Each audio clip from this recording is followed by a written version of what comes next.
How do people usually describe planets? Massive, freezing, boiling hot, seismically active. Let's admit it, shiny is not normally on the list. Unless we're talking about a world called LTT 9779b, which might be the shiniest planet we've ever seen. This exoplanet, which is basically any planet outside our solar system, is ultra hot and acts like a giant space mirror because it's covered with a thick layer of reflective metallic clouds. This unusual world is located about 264 light-years away from our planet. And the most amazing thing about it is that it reflects approximately 80% of all the light its parent star sends its way. For comparison, Earth reflects a mere 30% of the light it gets from the Sun. The bizarre exoplanet is even more reflective than the shiniest planet in the solar system, Venus, which reflects around 75% of sunlight due to its thick clouds. LTT 9779b is 5 times as large as Earth, which makes it the largest space mirror ever discovered. By the way, this world was found by NASA's Transiting Exoplanet Survey satellite mission in 2020. But the highly reflective nature of the planet was uncovered later thanks to a follow-up investigation conducted by the European Space Agency Exoplanet Hunting Spacecraft, CHEOPS, which stands for Characterizing Exoplanet Satellite. Now, imagine a planet the size of our ice giant Neptune. It's a burning world floating close to its star. If you stepped on its surface and looked up, you'd see heavy clouds of metals floating over your head, raining down titanium droplets. The planet's size, coupled with its insane temperatures, allow astronomers to classify the planet as an ultra-hot Neptune. Now, a planet's high reflectivity is a quality known as albedo. And in the case of our shiny world, its albedo mystifies scientists. All because most planets that are not ice worlds, or planets with thick layers of reflective clouds like Venus, normally have low albedos. Their atmosphere or surfaces simply absorb the light coming from their stars, preventing it from getting reflected back into space. And initially, researchers were sure that LT 9779b would have a low albedo. After that, by no means was it an ice world. Not with the surface temperatures reaching 3,650 degrees Fahrenheit on the side of the planet permanently facing its parent star. It was supposed to be too hot for water clouds to form. Even clouds of metal or glass wouldn't be able to form in such a scorching climate. Astronomers expected a planet like that to have its atmosphere destroyed by its star, which would leave behind a lifeless, rocky world. That's why discovering metallic clouds was so unexpected. Of course, researchers were eager to find out how such clouds could have formed. It had remained a mystery until they decided to think about the cloud formation in the same way as condensation that appears in the bathroom after you take a hot shower. There are 2 ways to steam up your bathroom. You can cool the air until the water vapor condenses, or you can keep hot water running until clouds form. It will happen when the air in the bathroom becomes so saturated with vapor that it won't be able to hold it anymore. So, researchers came to the conclusion that most likely the atmosphere of the shiny planet became oversaturated with silicate at one point. And then, metal started vaporizing due to boiling hot temperatures on the permanent day side of the planet. But if you think that the reflective nature of LT 9779b is its only unusual feature, you might want to hear this. The exoplanet is an example of an extremely rare planetary type, and ultra-hot Neptune. Astronomers have been searching for such planets for decades, but those preferred to remain a mystery.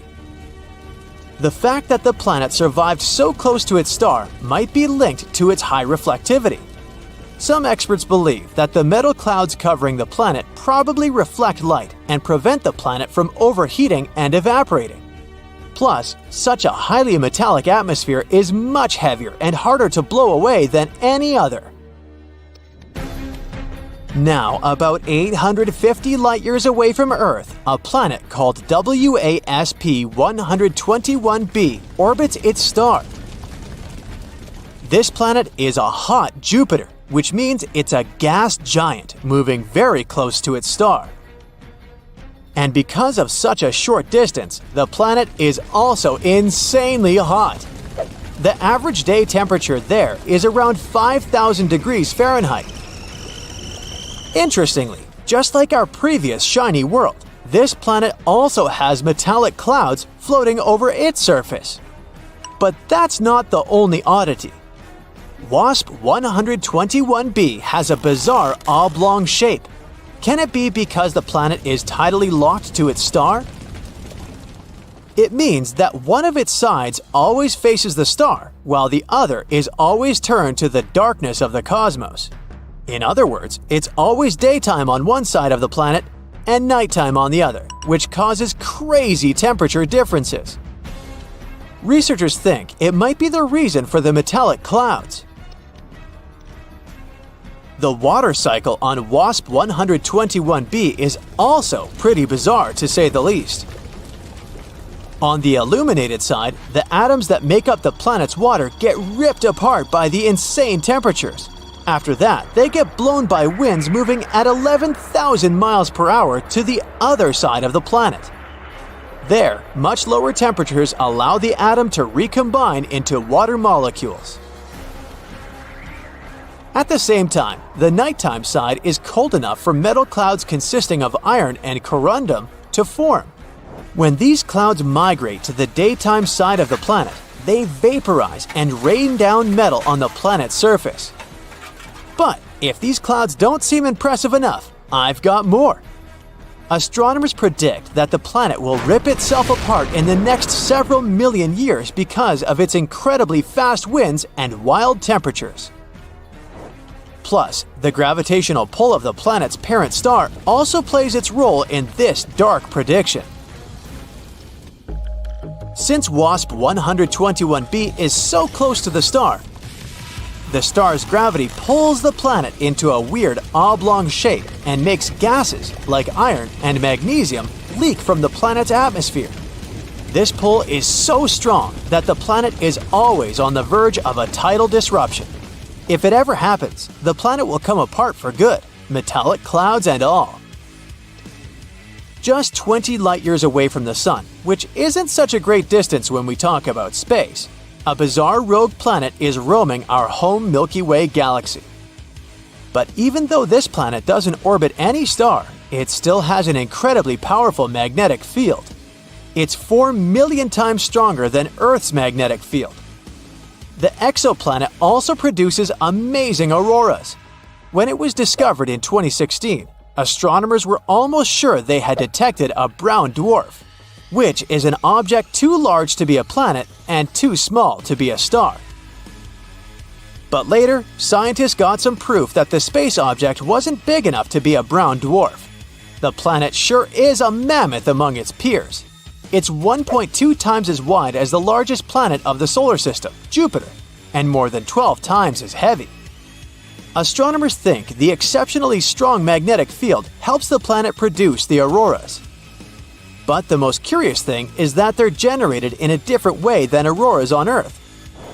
It might be because the exoplanet's moon helps the planet create these light shows. Another planet you probably shouldn't set foot on is WASP 76b. There, it rains iron on the night side of the planet. And the temperature on the daytime side rises up to 4,300 degrees Fahrenheit. That's hot enough to vaporize most metals.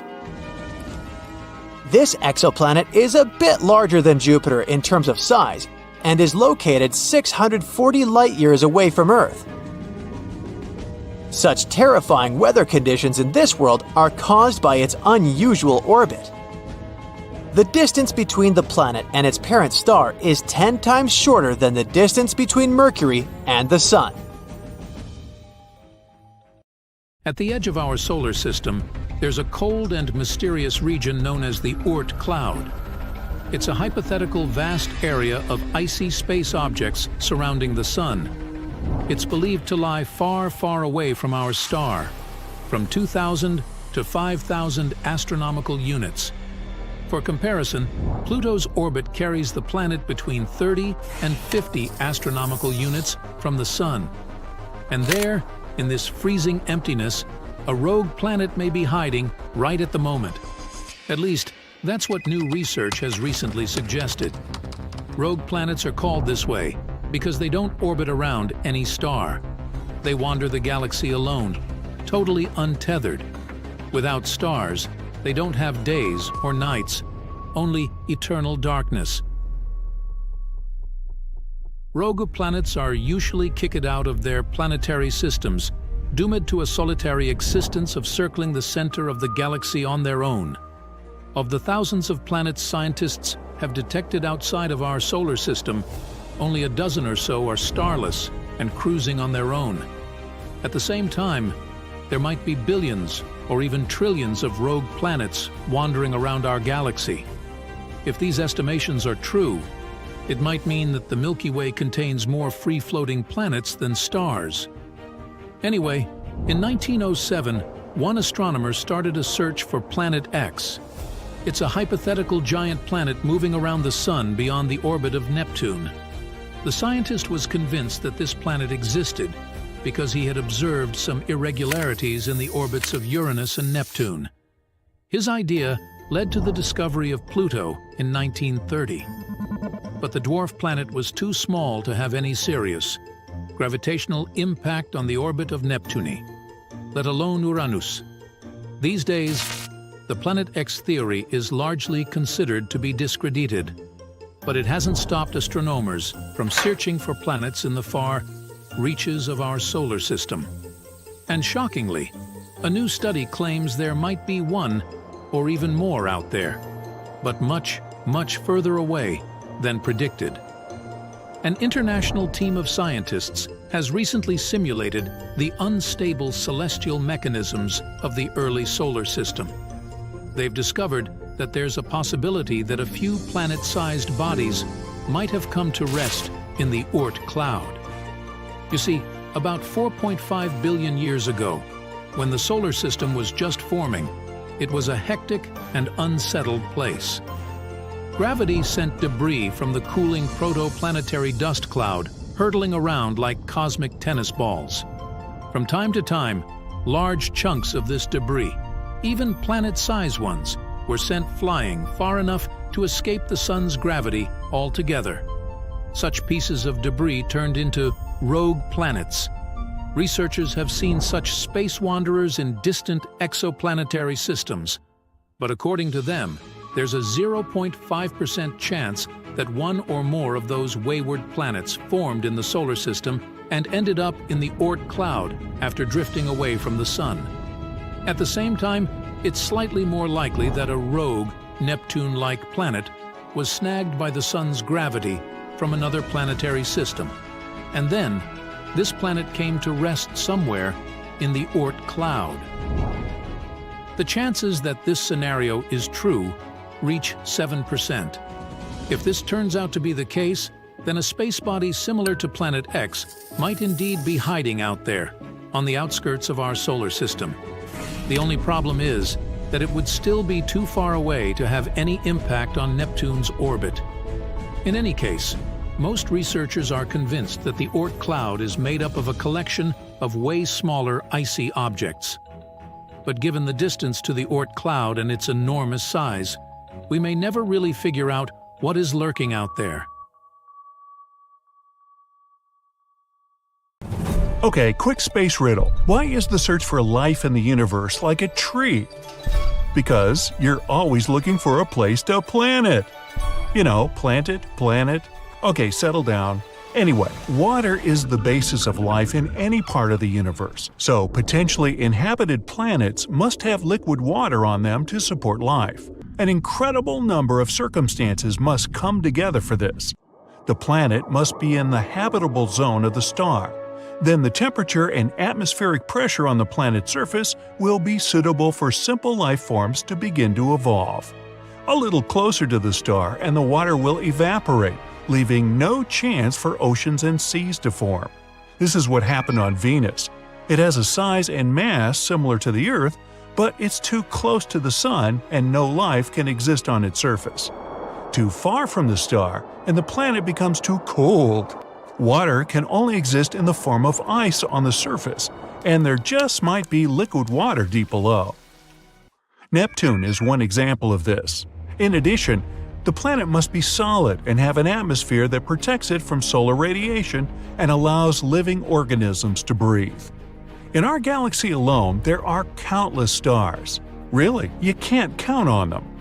Near each one of them may be a planet. They're called exoplanets, and some of them may be in the habitable zone and have everything for life to form on them. From a list of 4,500 known exoplanets, scientists have identified 24 that can be superhabitable. This is the type of planet that is suitable for the existence and evolution of life, even more than the Earth. Such planets must be twice as massive as the Earth and 1.3 times larger. A bigger size means stronger gravity and a denser and warmer atmosphere. This will ensure a greater diversity of all living organisms on the planet. In addition, we should pay attention to the host star around which the superhabitable planets will orbit, and there should be a McDonald's nearby. Ideally, it should be smaller than the Sun and have a lifespan of at least 15 to 30 billion years. For comparison, the lifespan of the Sun is under 10 billion years, and it took about 4 billion for complex life forms to appear here. Stars such as the Sun can simply run out of fuel before life can develop on its exoplanet. Scientists suggest focusing on dwarf stars. They're smaller and less luminous than the Sun, but their lifespan can be between 20 and 70 billion years. This will give living organisms enough time to develop and evolve. Climatic conditions on superhabitable planets will also be different. The average temperature should be 8 degrees Fahrenheit higher than on Earth, and there should be more water in the form of clouds, liquid, and humidity. These conditions are the most favorable for biodiversity, so the whole planet would be looking like tropical forests on Earth. All 24 candidates for the title of Better Than Earth, are more than 100 light-years away from us, and with the advent of the new generation of telescopes, we'll probably be able to find out exactly if there is life there and if the conditions there are suitable for humans. Now, let's take a look at the potentially inhabited exoplanets. T-Garden b. It's an exoplanet that orbits a red dwarf star about 12 light-years away from the solar system. Typically, red dwarfs can emit flares that blow away the atmosphere of the planets in its orbit. But this host star is calm and relatively passive. T-Garden b has almost the same mass as the Earth. It makes a complete circle around its star in about 5 days. Yep, you got it right. A year on T-Garden b is less than a week on Earth. Hold on to your hats. The furthest potential inhabited planet is Kepler 1638b. It's in the constellation Cygnus, about 3,000 light-years away from us. It belongs to the Super-Earth class. It's twice as wide and 4 times as heavy as our home planet. The gravity on it will feel much stronger. Even a normal jump will be much harder for you than on Earth. Although, if this planet is really inhabited, local life is used to such conditions. LHS 1140b. This planet is very rocky and solid. Although its size is only 40% larger than the Earth, it's 7 times as massive. It has a strong gravity of 3.25 Gs. For comparison, when you take off on an airplane, you experience an overload of about 1.5 Gs. So on this planet, you'd barely be able to stand on your feet. Because of its large mass, this planet has a thicker atmosphere, and because of the greenhouse effect, its temperature can be above 19 degrees Fahrenheit, and it rotates around its star quite quickly. It makes a full circle in just 24 days. And now, let's look at the constellation Aquarius. Here's an ultra-cold dwarf, TRAPPIST-1. A small planet orbits in its habitable zone. It's 3 times lighter than the Earth. Its temperature is similar to ours, but the gravity is half as weak. But we would still feel comfortable there. Remember the people that went to the Moon? There, the gravity is only 16% of the Earth's. That's what makes the astronauts move so funny. Kepler 452b is in a system that resembles the older sister of ours. The host star is only 11% older than our Sun and is almost 2 billion years older. The exoplanet itself is 6.5 billion years old, compared to 4.5 billion of Earth's. But these sisters are very far from each other. If you travel at the speed of the New Horizons spacecraft, it will take about 26 million years to get there, so bring a big lunch. This is the closest exoplanet to us, Proxima Centauri b. It orbits the red dwarf Proxima Centauri, which is the closest star to the Sun. This planet is just 4.2 light-years away from us. Its size and mass are very similar to those of the Earth. It probably has an icy structure, like Neptune. Although Proxima Centauri is the closest star after the Sun, we can't see it with the naked eye because it's too dim. So, all these planets, including the 24 that scientists have recently found, are in the habitable zone of their host stars. And, in theory, we can colonize them and make them suitable for human life in the future. But here we'll have to solve one big problem. Even the nearest exoplanet is too far away for us today.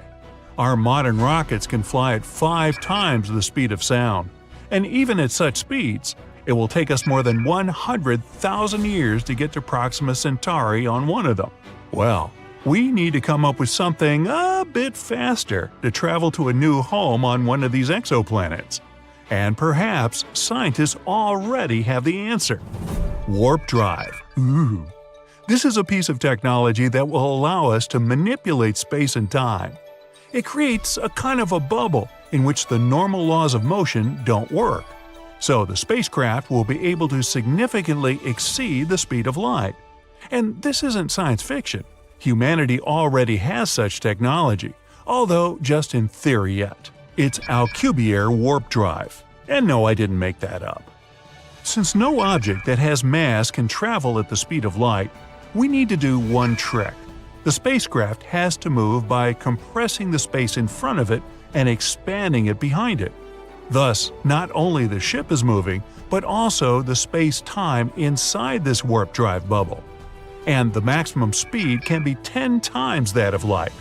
But to warp the space-time, the ship must be incredibly large, and to power it, we'll need the amount of energy close to what the whole planet of Jupiter generates. Still, recent calculations of NASA's Jet Propulsion Lab show that the ring around the ship, which should create the so-called warp field, shouldn't be perfectly round, as it was thought before. It can be more donut-shaped. Ah, donuts. This will greatly simplify the design and construction, and will make it possible to test this technology on a spacecraft the size of a Voyager 1 probe. Even though it still seems impossible, scientists are already saying that there is hope.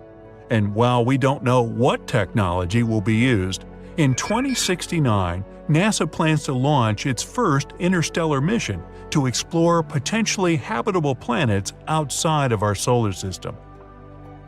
Various rumors say that the speed of light can be achieved with laser technology. If the probe is very small, it can be launched to the Alpha Centauri star at almost the speed of light. There are also 2 other alternatives to power spaceships. These are nuclear energy and energy from matter and antimatter collisions. Ooh! These technologies are still a mystery to humanity, though. Well, for the time being, stay tuned. A new study has just made the sweetest discovery ever. Newly born exoplanets might actually look like Smarties, that popular British candy, rather than spheres. We've always kinda assumed that baby planets are born ball-shaped, but they might be oblate spheroids instead. A team of scientists from the University of Central Lancashire in England used computer simulations to build a model of the formation of planets in dense gas disks surrounding young stars. After that, they compared these models with actual observations and noticed that the young planets took shapes that defied any expectations. The thing is that even though more than 5,000 exoplanets have been discovered so far, astronomers still don't have a clear understanding of the sequence of events marking their birth and early evolution. But this new research might finally shed light on this process. After examining the formation mechanisms of gas giant planets like Jupiter, the team came to the conclusion that planets built up from their centers. After that, the researchers focused on the initial shapes of such planets. They were also interested in how they could encourage the growth of planetary seeds, resulting in the appearance of massive planets, sometimes larger than our solar system's largest giants. The standard theory of the formation of planets suggests that such growth occurs gradually and smoothly.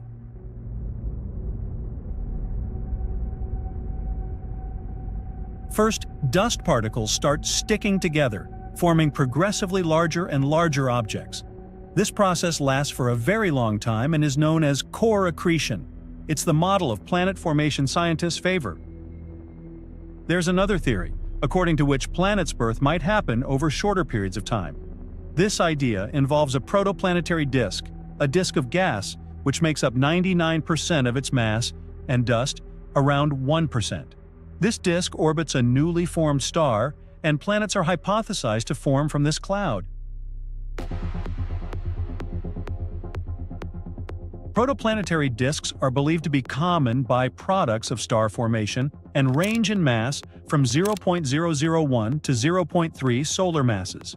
Inside such disks, matter slowly moves inward, and dust particles grow bigger to the size of pebbles. At one point, after 2 to 3 million years, a giant rotating protoplanetary disk breaks into pieces, and that's how baby planets are born. This theory is known as the disk instability method.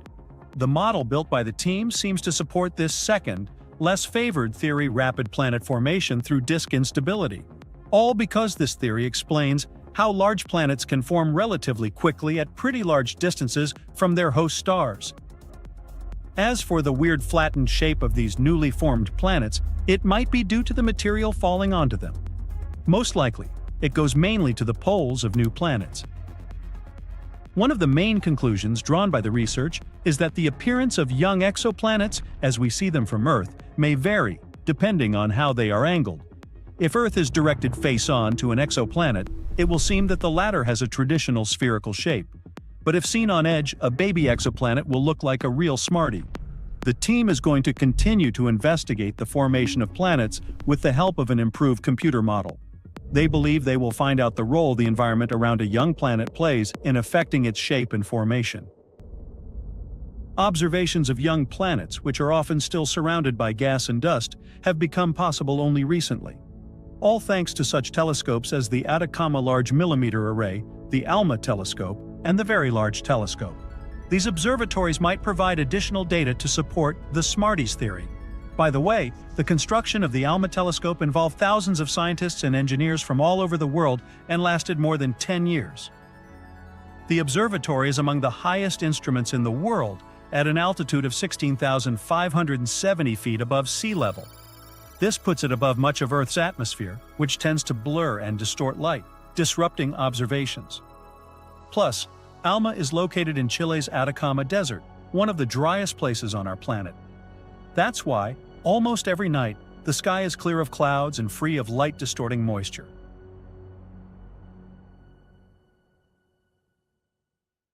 How about a mysterious object that used to orbit between Mars and Jupiter? At one point in the early days of the solar system, it was destroyed by some catastrophic event. This space body is called Phaeton, and this planet is totally hypothetical. But some people believe that the debris the planet left behind could have formed the asteroid belt.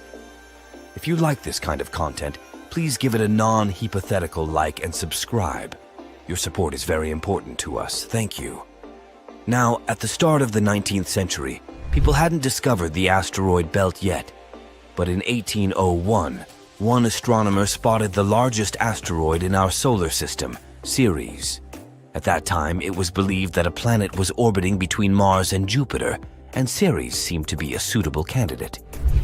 But the next year, another astronomer discovered one more space object with a similar orbit. It was an asteroid that was later named Pallas. These discoveries made scientists conclude that these two objects could have been fragments of the very planet that had once been dwelling between Mars and Jupiter. The following discovery of two more asteroids, Juno and Vesta, seemed to confirm this idea. Only in the 20th century did the hypothetical planet get its name, Phaeton. It was actually a name taken from Greek mythology, meaning shining one. The hero with this name was the son of the sun deity, Helios, who rode his solar chariot across the sky every day, giving humans the heat and light necessary for survival. One day, Helios allowed Phaeton to drive his chariot. But the sun didn't manage to control the horses. Everything went wrong, and Earth was about to burn down. That's why the main deity, Zeus, had to stop Phaeton with a thunderbolt. The idea of the asteroid belt being the sad result of the planet's destruction was called the disruption theory. And of course, there were several ideas explaining the planet's tragic fate. The most obvious one is that Phaeton was hit by a large space object. It could be another hypothetical body called Nemesis. Some people believe that it's our sun's companion star. According to this theory, the sun has a small companion star that has an extremely elliptical orbit. This orbit periodically brings it close to the Oort cloud, a large sphere of icy objects surrounding the sun. This, in turn, causes a lot of mess. It might be the reason why this hypothetical companion star was also nicknamed the Death Star. It might be a red or brown dwarf. But whatever it is at the furthest point of its orbit, it's believed to be about 1.5 light-years away. The search for this star has been in progress for decades, but no one has succeeded in locating this elusive and potentially non-existent space object. Anyway, back to Phaeton. Another theory claims that the planet could have suffered some internal cataclysm which tore it apart. But these days, the disruption theory has fallen out of favor. It was replaced by the accretion theory.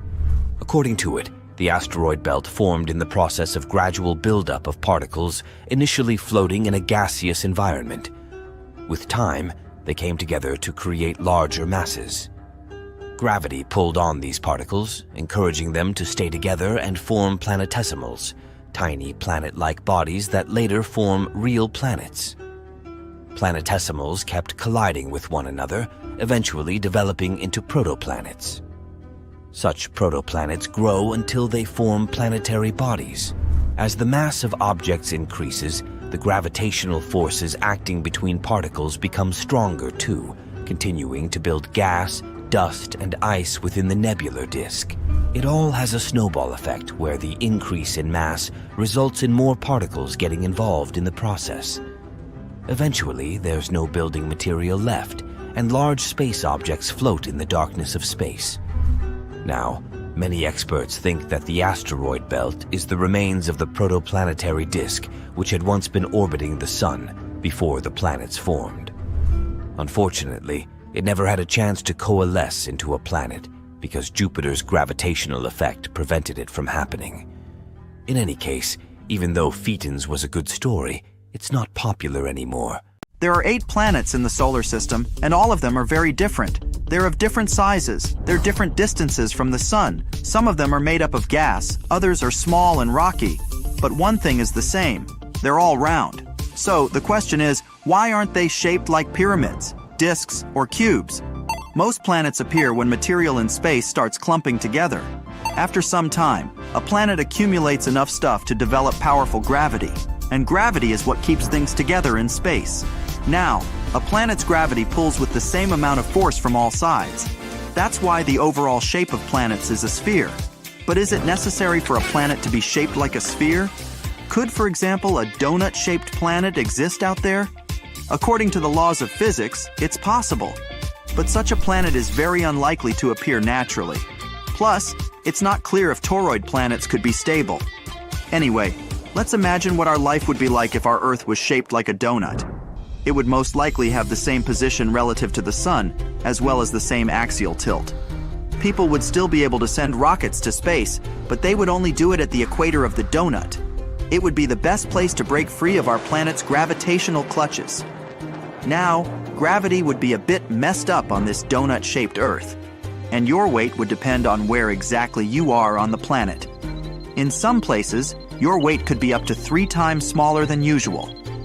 Our regular round Earth has surface gravity equal to 1g, but the surface gravity on the donut Earth would be 0.65 g along the poles and a mere 0.3 g at the equator. Walking there would feel like walking on the surface of Mars.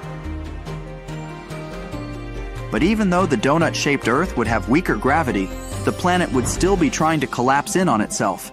In other words, it would constantly fight the urge to become sphere-shaped.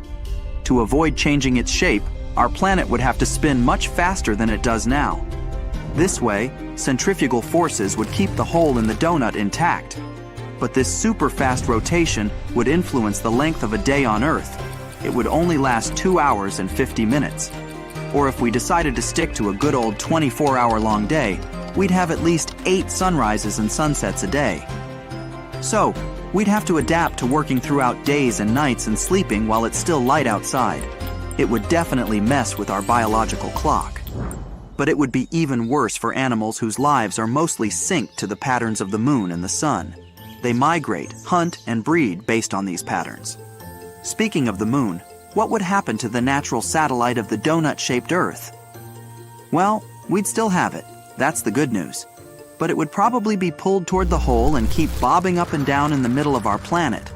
On the other hand, it might get affected by the gravity produced by the planet's outer edges and move around Earth following a figure-8 orbit. But there's also some bad news.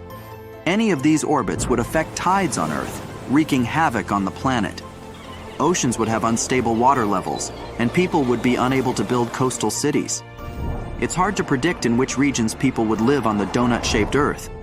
Most likely the donut hole would be lined with mountains, larger than anything we have on our planet today. But if you decided to live on the edge of the donut-shaped Earth, you'd enjoy awesome views every day. The history of the donut-shaped Earth would also be different. Humans would never cross the ocean. They would develop separately on different continents. On the bright side, no areas of the planet would be too extreme for people to survive, so there wouldn't be any mass extinctions. TRES 2b, or not to be, is a planet where night never ends. And it's not your regular night with stars shining in the beautiful skies. Here it's pitch dark and scorching hot. TRES 2b is a gas giant, roughly 1.5 times more massive than Jupiter, and its surface absorbs light better than charcoal. It might also have a faint dark red glow because of its burning air, which is as hot as fresh lava. Lovely.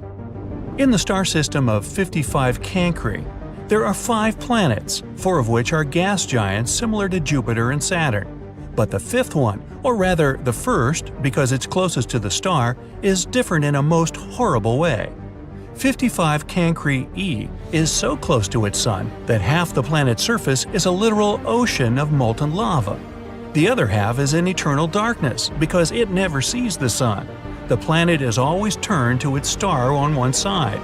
And between the scorching and the dark, there's the twilight zone, a thin strip of gloomy nothingness. That's a getaway spot. HD 189377b, oh, I'm not going to say that again, is the only exoplanet in the orbit of its star. And at first glance, it looks quite pretty, blue and white swirls making up wondrous patterns on the surface. But these pleasant colors actually come from hard silicate particles in the planet's atmosphere, which means it rains glass here. But the worst is that winds reach the speed of 5,400 miles per hour, or almost Mach 7. Well, for comparison, the fastest wind speed on Earth was 254 miles per hour, over 20 times less. Thus, the glass falling from the sky travels horizontally at hypersonic speeds, shredding everything in its path. Better duck. The next system, whose name I won't even try to pronounce, this one, has 3 exoplanets, which are all being slowly destroyed by their own star. It happens because that star is not irregular. It's a pulsar, a rapidly spinning core of an exploded star. It creates powerful electromagnetic pulses in several directions while rotating at several thousand times per second. As a result, the planets orbiting this deceased star are slowly being eaten away and will eventually disappear entirely. Kepler-70, hey, I can say that one, is a hot blue dwarf star that exploded into a red giant some 18 million years ago. At the time, it was orbited by at least 2 planets, the closer of which was a Jupiter-like gas giant.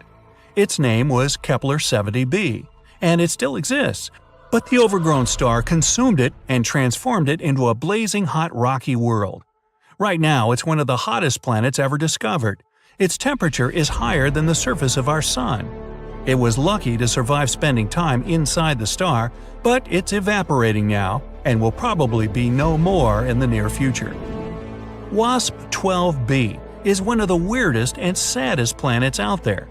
The enormous gravity of its star, combined with the planets consisting mostly of gas, result in the star slowly devouring its protege. So pal, what's eating you? My mother. WASP-12b has already taken the form of an egg, stretched toward its merciless sun, and it's unable to do anything with its condition. In another 10 million years, the planet will inevitably succumb to the voracious star's appetite. Hey, you asked. If you ever wondered what it's like to walk on ice and hot coals at the same time, Gliese 436b is a planet that would give you a vivid example.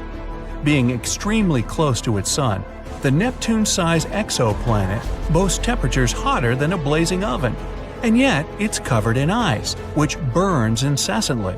This ice is much denser due to the enormous gravity of the planet, staying solid even under extreme conditions and not melting away. No list of frightening worlds could do without mentioning Venus, the Earth's evil twin. The second planet from the Sun has an atmosphere so thick and full of clouds that its surface is much hotter than that of Mercury. Volcanic eruptions constantly thrash Venus. Its gravity is almost 100 times stronger than ours, and those clouds I mentioned are not made of water but of sulfuric acid, which condenses and rains down on the ground, adding to the inferno. But even if you were brave, or crazy, enough to try to pass through these clouds, you probably couldn't. The winds up there are as strong as some of the most powerful hurricanes back on Earth. Here we have a very long name for a very, very cold planet. Although the host star is not too far away, it's a small and rather cool red dwarf, whose light and heat barely even reach the planet. The temperatures out there fall as low as minus 370 degrees, which is only marginally warmer than absolute zero. The exoplanet is thus dark, gloomy, and covered in eternal ice that never thaws. I thought I thaw that thumbworth. Still, if it has a rocky core, it might generate some heat, so there's a chance that deep below the frozen surface, some unknown alien things might lurk. Dimidium, located roughly 50 light-years away from our solar system, is a planet hostile to any living thing on many accounts. It's tidally locked to its sun, which means one of its sides is always facing the star, while the other is always turned away. The hot side is heated to over 1800 degrees, perpetually blown over with winds reaching 600 miles per hour. And that's winter. Well, actually, I don't know that. Despite Dimidium being a gas giant, it has a large amount of iron in it, which melts and evaporates in the atmosphere, creating clouds. And when those cool down, they fall on the surface in the infernal rain of molten iron. That'll test your mettle. Oxygen is usually viewed as an element that might bring life to a planet, but this is definitely not the case for Osiris. Scientists were shocked to find oxygen on this planet, or rather around it, because it's 8 times closer to its star than Mercury is to the Sun. This extreme distance makes Osiris a living melting pot, where anything that could burn will. It's also responsible for a very short orbit of the planet around the star. A year on Osiris is just 3.5 days on Earth. To boot, the atmosphere of the planet is constantly blown and melted away by the heat from its sun. Vacation? Nah, let's keep looking. Karat Exo 3b is neither as hot nor as cold as some of the others on this list. but it's terrifying in its own more insidious way. It's a gas giant similar in size to Jupiter, yet 20 times denser. This makes this exoplanet's gravity weigh down on everything on its surface 50 times more than it would on Earth. Stepping on it would be your ultimate doom, because you'd be immediately crushed by the density of its atmosphere. Karat 7b is another oven-like world. Its day-to-day temperature is over 4,000 degrees. Combined with the rocky surface, it presents an infernal landscape. The rocks on the ground bubble and boil, evaporating in the atmosphere, where they cool down and eventually fall back on the surface in a brimstone rain.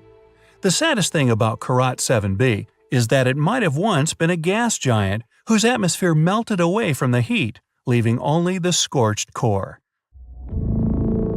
Dark, mysterious, cold space. Comets, asteroids, planets, stars, and something that's lurking over there, far beyond Pluto. Yup, this could be the 9th planet of our solar system, the one people have been wondering about for centuries. IRAS, which stands for the Infrared Astronomical Satellite, collected interesting data back in 1983. It could be proof that Planet 9 is hiding there.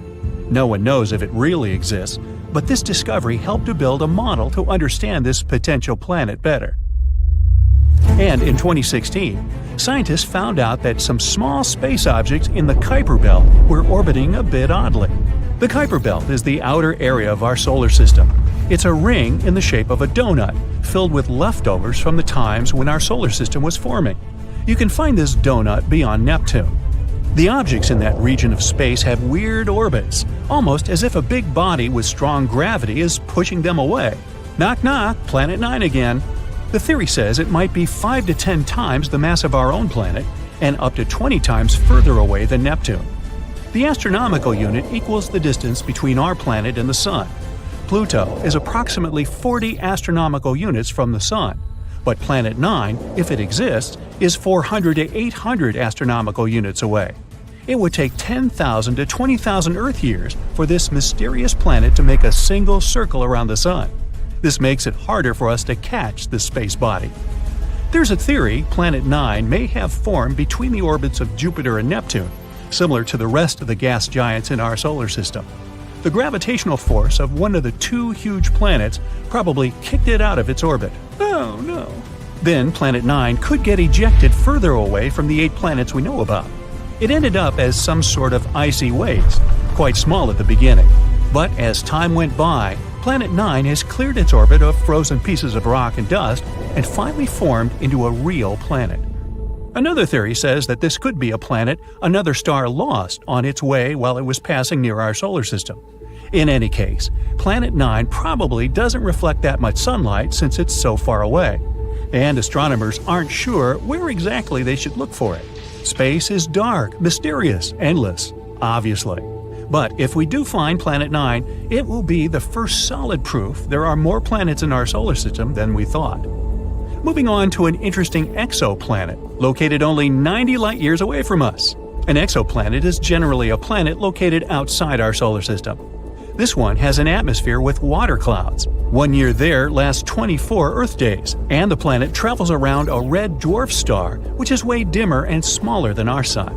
That's why, even though the planet is 8 times closer to its star than we are to our Sun, the temperature there is similar to that on our planet. This exoplanet has a size similar to Neptune. It's also less dense, which means it's mostly made of gas, unlike Earth, which is made of rock. The average temperatures there is 140 degrees, which makes it one of the coolest small exoplanets we've ever discovered. And the cooler the exoplanet is, the bigger the chance we'll find clouds in its atmosphere. Researchers have discovered more than 4,000 exoplanets, but all of them have been found within the Milky Way, at least until now. For the first time, astronomers may have spotted a planet outside our galaxy. They called it M51 ULS-1. The planet is located in the Whirlpool Galaxy, a distant spiral galaxy 28 million light-years away from us. There was once a huge but pretty young star that got stuck in a gravitational dance with something that could be a dense neutron star, the collapsed core of a giant star, or a black hole. The star's dance partner had incredibly strong gravity. It was feeding on the star, greedily ripping away its plasma. Then something unusual happened. An unknown, maybe even Saturn-sized object passed by and blocked this confrontation from our solar system. Now, no one can see what is going on. But this could potentially be the farthest planet we've ever discovered. There's a newly discovered planet outside our solar system. As large as Jupiter, it orbits 2 stars. And, as we can observe it from our planet, it crosses in front of them both. The full circle around these 2 stars, which means 1 year, takes approximately 200 Earth days. On the day of the discovery of the previous planet, scientists also found it had an unusual companion. It's an extra-hot Jupiter with an ultra-tight orbit around its star. The year there lasts only 1.9 Earth days. This planet has a weirdly shaped orbit. Also, it travels in the opposite direction from the rotation of its star. If you could travel 57 light-years away from our planet, you'd see something pink lurking in the darkness. As you get closer, it becomes bigger and more fascinating. Yup, it's a magenta-colored planet. A few billion miles away from its sun, this guy is one of the youngest planets scientists have discovered. It's only 100 to 200 million years old. It's made of pink gas, similar to our Jupiter. So, if you could fly closer to its surface, this gas would envelop you like a thick fog. You're coming closer and going deeper, and the gas is becoming darker, getting a reddish shade. And look at the planet's core. It's super hot. Because of its high temperature of 460 degrees Fahrenheit, this planet is like an oven. The heat is the reason the planet glows so brightly. You'll also notice the sky is hazy pink, with clouds made of droplets of frozen water, similar to ours. There's another exoplanet half as massive as Earth, which is one of the smallest planets we've ever found outside our solar system. It has a diameter of 5,600 miles. For comparison, Earth's diameter is 7,900 miles. The planet in question is mostly made of iron, similar to Mercury.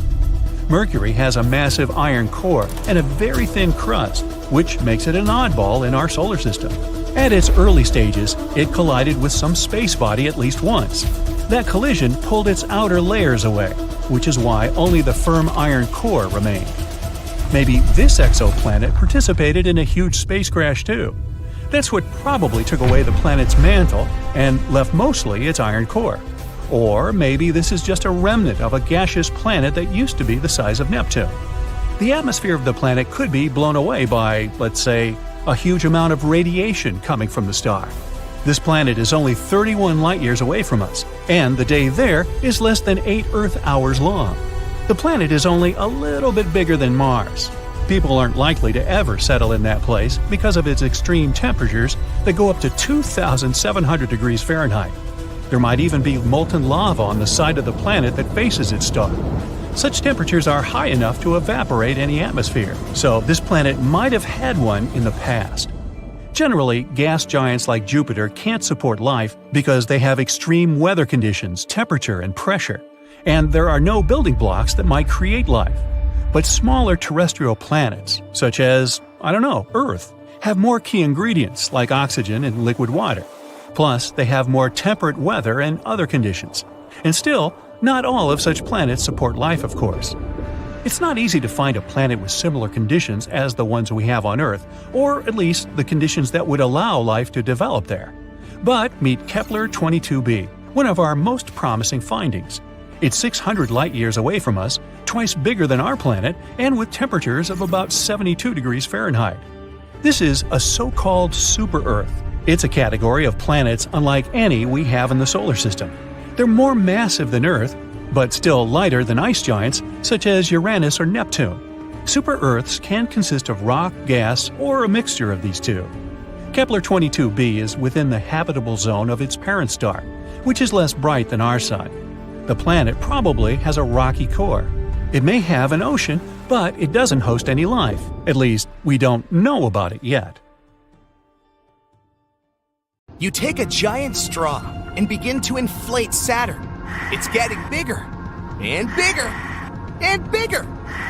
That's enough. Now let's add some giant rings. That's it. This is Super Saturn, also called Saturn on steroids. It's a real object that scientists discovered in 2012, a planet named J1407b, and astronomers are still not sure what it really is. It could be a gas giant, like Jupiter or Saturn in our solar system. Then there would be no solid surface there.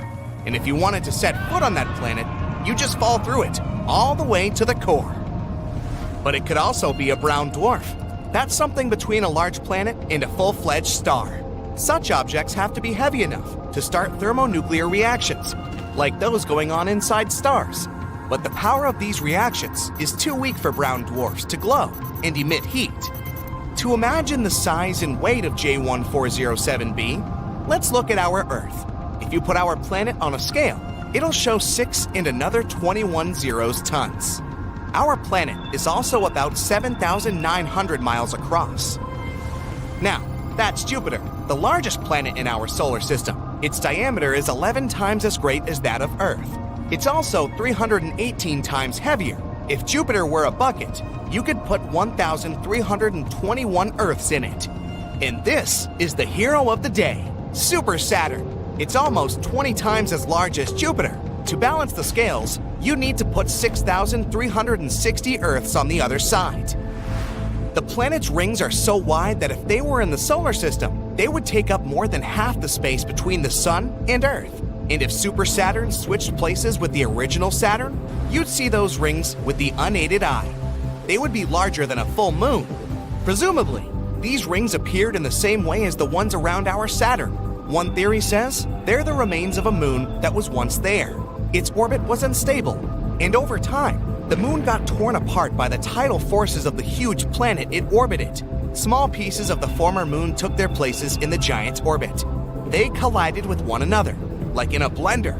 After some time, everything that was left was basically particles of dust and ice moving around the colossal planet. Another theory suggests that the rings appeared after the moon collided with an asteroid or another moon. Then the gravitational blender did its job and turned the moon's debris into the rings. Some scientists think the rings formed at around the same time as the planet itself. So they're just the remains of the Planetary nebula, which is a cloud of gas, space debris, and dust. Later, it probably shrunk and solidified to form a planet. We can only guess where Super Saturn got its rings from, but scientists say their mass is 80% of that of Earth. It may mean that the moon that used to orbit J1407b was about the same size as our planet. There's a little gap in the middle of these rings. Scientists think Super Saturn's moon might be there. If this is the case, it should be about the size of Mars. If scientists are right and Super Saturn is actually a brown dwarf, then this is an incredible discovery. Scientists will be able to watch it age. Supposedly, brown dwarfs lose their energy and shrink, fading in the process. And when a brown dwarf exhausts all its energy, it turns into a black dwarf. It's easy to confuse it with a black hole. People haven't discovered black dwarfs anywhere in the universe yet, because they take trillions and quadrillions of years to form. Our universe is too young, and none of the stars, even those that appeared when the universe was born, have had time to become black dwarfs.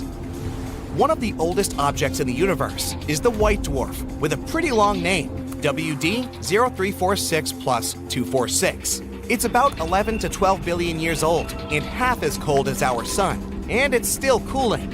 It would need around 10 plus another 15 zeros years to turn into a black dwarf. For comparison, the universe is 1.4 and 10 zeros years old. Scientists believe that a black dwarf will exist for about 10 plus 25 zeros years, feeding on dark matter. After that, its protons, the smallest particles of matter, will begin to decay. And then, the black dwarf will simply evaporate. That will take another 10 plus 49 zeros years. But if the protons remain intact, a much more interesting scenario will await the black dwarf. In another 10 and 1500 zeros years, the black dwarf will become an iron star. It's essentially just a cannonball in space. The iron sphere will exist billions of times longer than our entire universe has existed, until it suddenly turns into a black hole. So, the process of the formation of a black dwarf is extremely long. It'd take a regular star an insane amount of time to age that much. But Super Saturn, if it is a brown dwarf, may be much closer to this state. Saturn on steroids is not the only strange planet in our universe. This is Gliese 436b. It's been detected using the transit method. A transit happens when a planet moves between its host star and an observer. It looks similar to a lunar eclipse. This planet is 4 times the size of Earth and 22 times as heavy. That's almost like Neptune. It's an exotic water world. The water there is solid, but it's not ice. It has a temperature of about 520 degrees Fahrenheit. The water in your pot turns into steam at 212 degrees Fahrenheit. But on Gliese 436b, the liquid remains solid because of the extreme pressure on the planet. Scientists have also discovered that the planet's atmosphere is evaporating into outer space. That's why there's a giant circular cloud around it. It's constantly moving in its orbit, giving the planet a long tail that looks like that of a comet. Cancri E holds incredible riches worth more than all the money on Earth. There are diamonds scattered all over the planet. Cancri E is about twice as wide and 8 times as heavy as Earth. This planet doesn't rotate. Only one of its sides always faces its host star. The surface temperature there is almost twice as high as the temperature of a burning fire. And since the host star is rich in carbon, the planet contains plenty of this element too. The intense pressure and temperatures help turn carbon into graphite and diamonds. Unfortunately, this planet is 40 light years away from our home, so it'd take about 730,000 years to get there on a regular rocket. Another planet rich in gems is HAT P7b. It's about 1,000 light years away from Earth. It's 60% as large and nearly twice as heavy as Jupiter. The planet is so close to its host star that it makes 1 revolution around it in just 2 Earth days. Because of such close proximity to the star, HAT P7b is almost as hot as a white dwarf. If you look at the night side of this planet, you'll see unusual clouds. Scientists believe that these clouds may be rich in corundum material. This is the very substance that forms rubies and sapphires, so it's likely to rain very expensive and beautiful gems there. WASP 12b is one of the darkest planets ever discovered. Only one of its sides faces its host star. The planet's surface is so dark that it eats up about 94% of all visible light, so it looks a lot like a black hole. The host star heats up the planet so much that the material there continuously evaporates. Then the star's strong gravity pulls this cloud toward itself, forming a disk. But TRES-2b is the champion. It's the darkest planet known to people. It absorbs 99% of the light coming from its star, which means it consumes more light than a piece of coal. 1% of the remaining light looks red as it gets reflected by this gas giant. From afar, this planet looks very evil. One of the oldest planets in the universe is PSR B1620-26b. It's about 12.7 billion years old. This means that it formed about 1 billion years after the Big Bang. The planet is so old that its 2 host stars have had time to evolve. One is a white dwarf. The other is a pulsar that makes almost 100 revolutions per second. Sunrises on this planet must be stunning. Right now, this star system is moving toward a dense cluster of stars. This is likely to lead to a stellar collision, so the fate of this planet is unknown. Kepler 438b is one of the most Earth-like planets. It's only 12% larger and is in the habitable zone of its host star. Not too close and not too far away. It's a sweet spot where water doesn't evaporate because of the heat and doesn't turn into ice because of the cold. This planet might host life on its surface. In the future, it may also become a new home for humanity, but it would take people about 470 years to get to this planet, even if we traveled at the speed of light, which is impossible due to the laws of physics. Scientists keep finding new planets they call super-Earths. It's a class of more massive planets than Earth, but way lighter than ice giants, such as Uranus and Neptune. Super-Earths can be made of rock, gas, or a combination of these two. They are often twice or even up to 10 times bigger than the Earth. They're interesting to study, but kinda too far away from us. They're pretty common outside of our solar system, together with other interesting planets like mini Neptunes. Those can also be gas dwarfs, ice giants, or huge rocky bodies. But again, we don't have anything like that. But something we do have that those other solar systems don't? Jupiter. It's the biggest and heaviest object that orbits our sun. This king of planets possesses a powerful force to dominate our solar system. Jupiter is notorious for eating planets. A protoplanet slammed into it about 4.5 billion years ago when Jupiter was still a young planet in its early stages. This protoplanet was 10 times heavier than Earth and was made of ice and rock. The collision was huge. Jupiter's core broke apart, and helium and hydrogen mixed with denser materials. Through time, the heavy material settled back into the dense core, which is what we see today. And if it swallowed a planet before, it might keep doing it as well. We suspect our solar system used to have many more large planets than it has now. For example, it's kinda empty around Mercury today. Similar areas around many other central stars are definitely more packed with intermediate mass planets, with the size between Earth and Neptune. Our solar system was a chaotic place at its beginnings. Young stars were surrounded by swirling disks of dust and gas, and planets would form out of that debris, something like trees when they're springing up from the ground. Small rocky planets would form in the strong heat and light close to stars, while gas giants would form farther out, where temperatures were lower, which means they could preserve more gassy materials. And even though planets in our solar system seem pretty stable and peaceful today, following their orbit, they weren't that calm before. Some planets didn't have a circular orbit. They had oblong, more eccentric paths. It took them swinging first toward their stars and then farther away. It was like they had been thrown off kilter by the gravity of other planets on their way.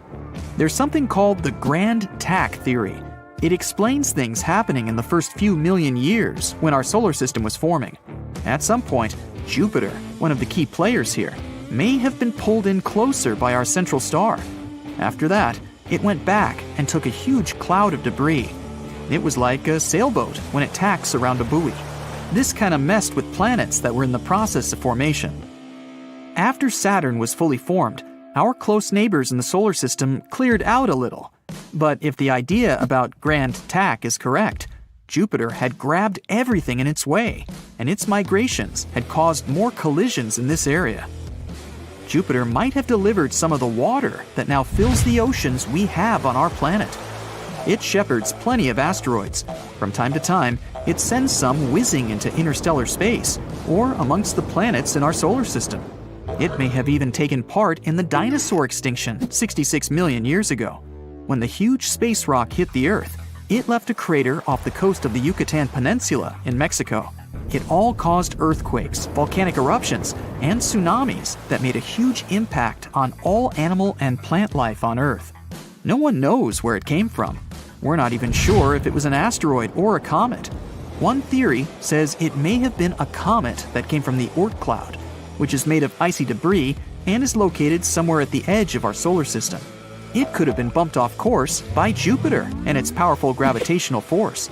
This way, our solar system was like a pinball machine, where Jupiter, the biggest planet, kicks incoming comets into orbits that send them closer to the Sun. When these comets are near the Sun, they can go through strong tidal forces that break them apart and eventually create shrapnel-like pieces of a comet. That event was a point when our mammalian ancestors started to rule. That means without Jupiter, there might not be us either, nor the Earth. It seemed like our biggest planet came swinging in, destroyed older planets, and cleared the way for smaller worlds like ours. Jupiter may have been the reason why we can't find Planet 9 right now. Scientists believe it exists, and they think it could be hiding somewhere beyond Neptune, but not Pluto. There are 3 zones in our solar system: the inner planets, outer planets, and whatever there is beyond. The mysterious planet could be the size of the Earth or Mars. It swirled among the gas giants before they eventually swept it toward the outer parts of our solar system, or even somewhere into deep space. Jupiter has stripes because of differences in temperature, atmospheric gas, and chemical composition. Scientists used to think the only reason for these different colors was the mighty atmospheric wind and material circulating between layers of the atmosphere. Now we know the light-colored stripes, or so-called zones, show us where the gas rises. When the stripes are dark-colored, they're called belts and can tell us where gas is sinking. Jupiter's moons could also be why the planet is stripy, because they're tugging on its atmospheric convection cells. At the center of Jupiter, there's a dense liquid core made of helium and metallic hydrogen, together with dissolved heavier elements. As we go further from its center, the temperature and pressure inside the planet drop off. That way, the liquid interior gives way to gases from the atmosphere. Again, mostly helium and hydrogen. No one knows how deep this liquid-gas boundary lies, but the planet is probably fully liquid a couple of thousand miles under its cloud tops. Jupiter would still be bigger than some other giants, like Saturn, if we could strip its gases.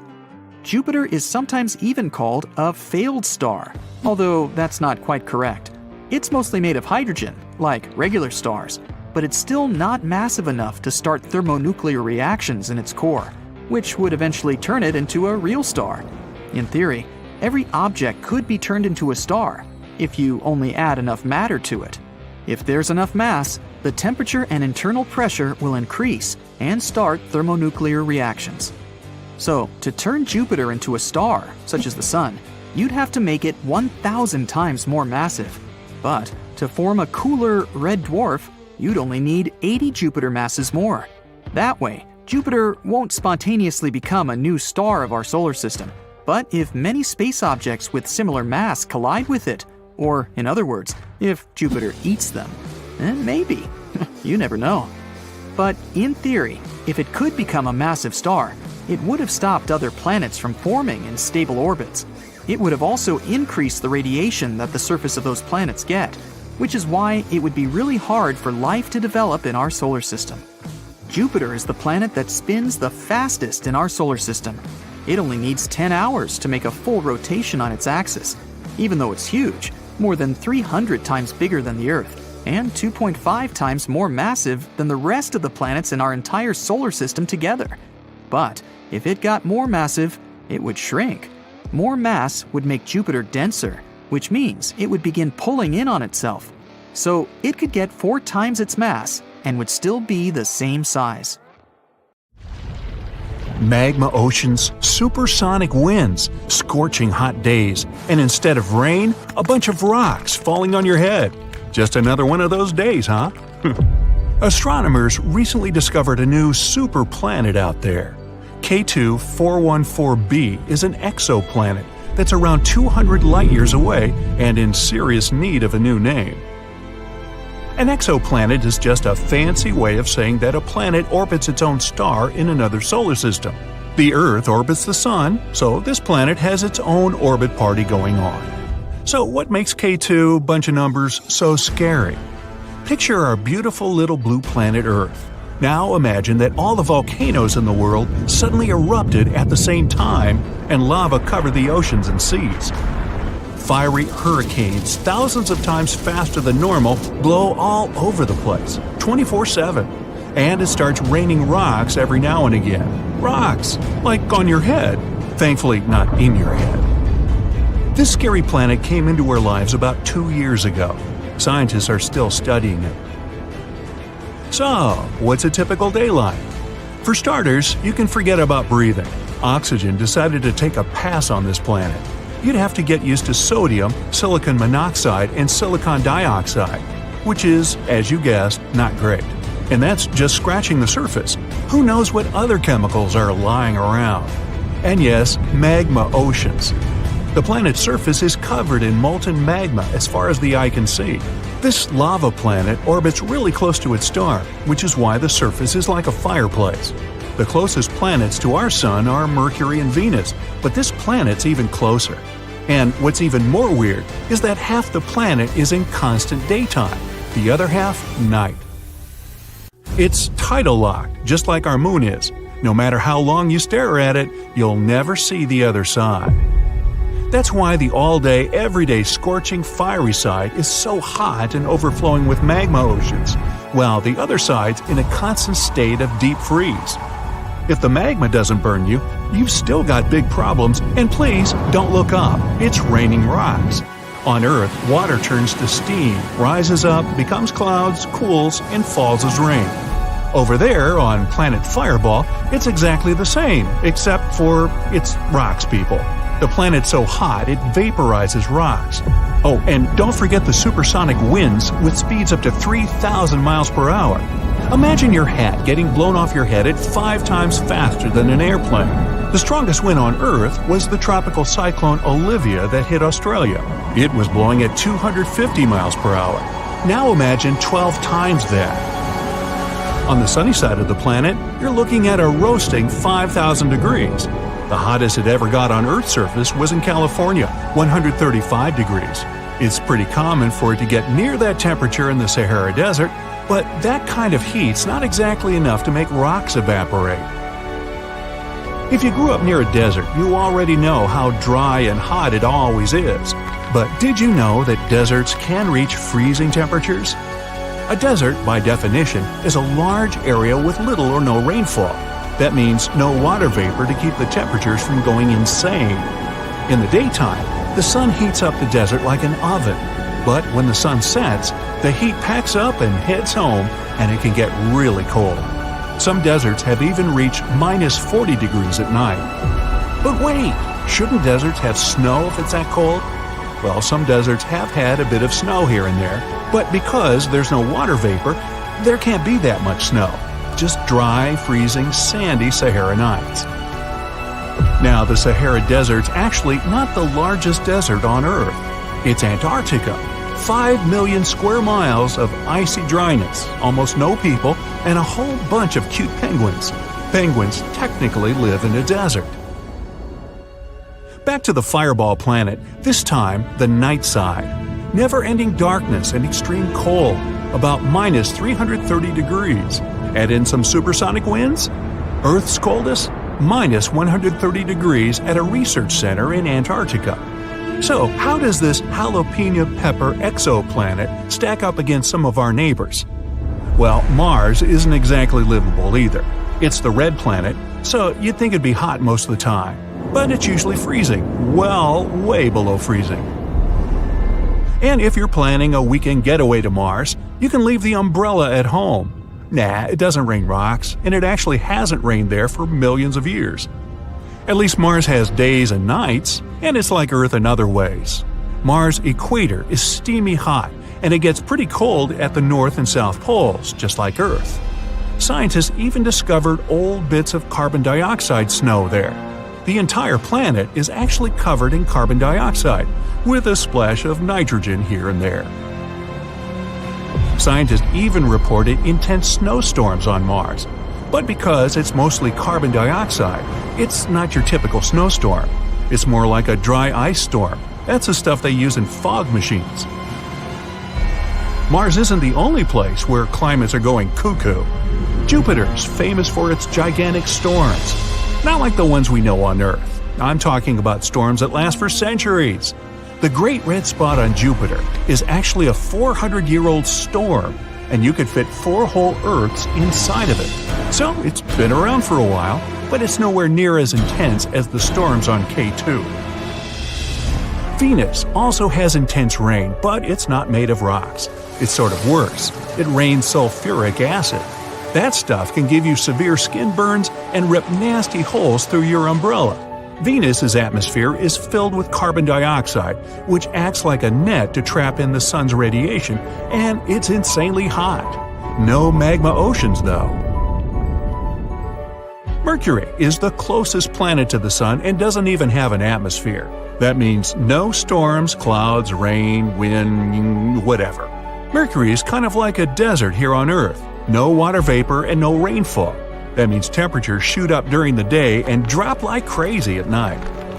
The K2 exoplanets, like the most extreme parts of all of our solar system, all rolled into one scary planet. But we're not headed there anytime soon. We haven't even been to Mars yet. That's all way off in the future, and 200 light years is a really long travel time. If we're going to move anywhere anytime soon, we'll probably want to set up camp on the moon. No magma oceans, no warp speed winds, nice temperatures. So, where would we even start? Well, the main issue is that drones and remote control robots are getting more and more advanced. It's way cheaper to send them over to map out the moon for us while we're safe here on Earth. And if we ever want to begin space exploration for real, we'd need a proper space base. And what better place than our little shiny moon? So, why do we even study those far-off planets? What's the point? Well, planets are like people. They're all different ages and live in all different places. The more of them we study, the more we can understand why there's life, aka us, on Earth and not on any other planet so far. When we see crazy new planets, we get crazy new ideas, which can turn into awesome inventions that make our lives easier. Even just going into space gives us new ideas.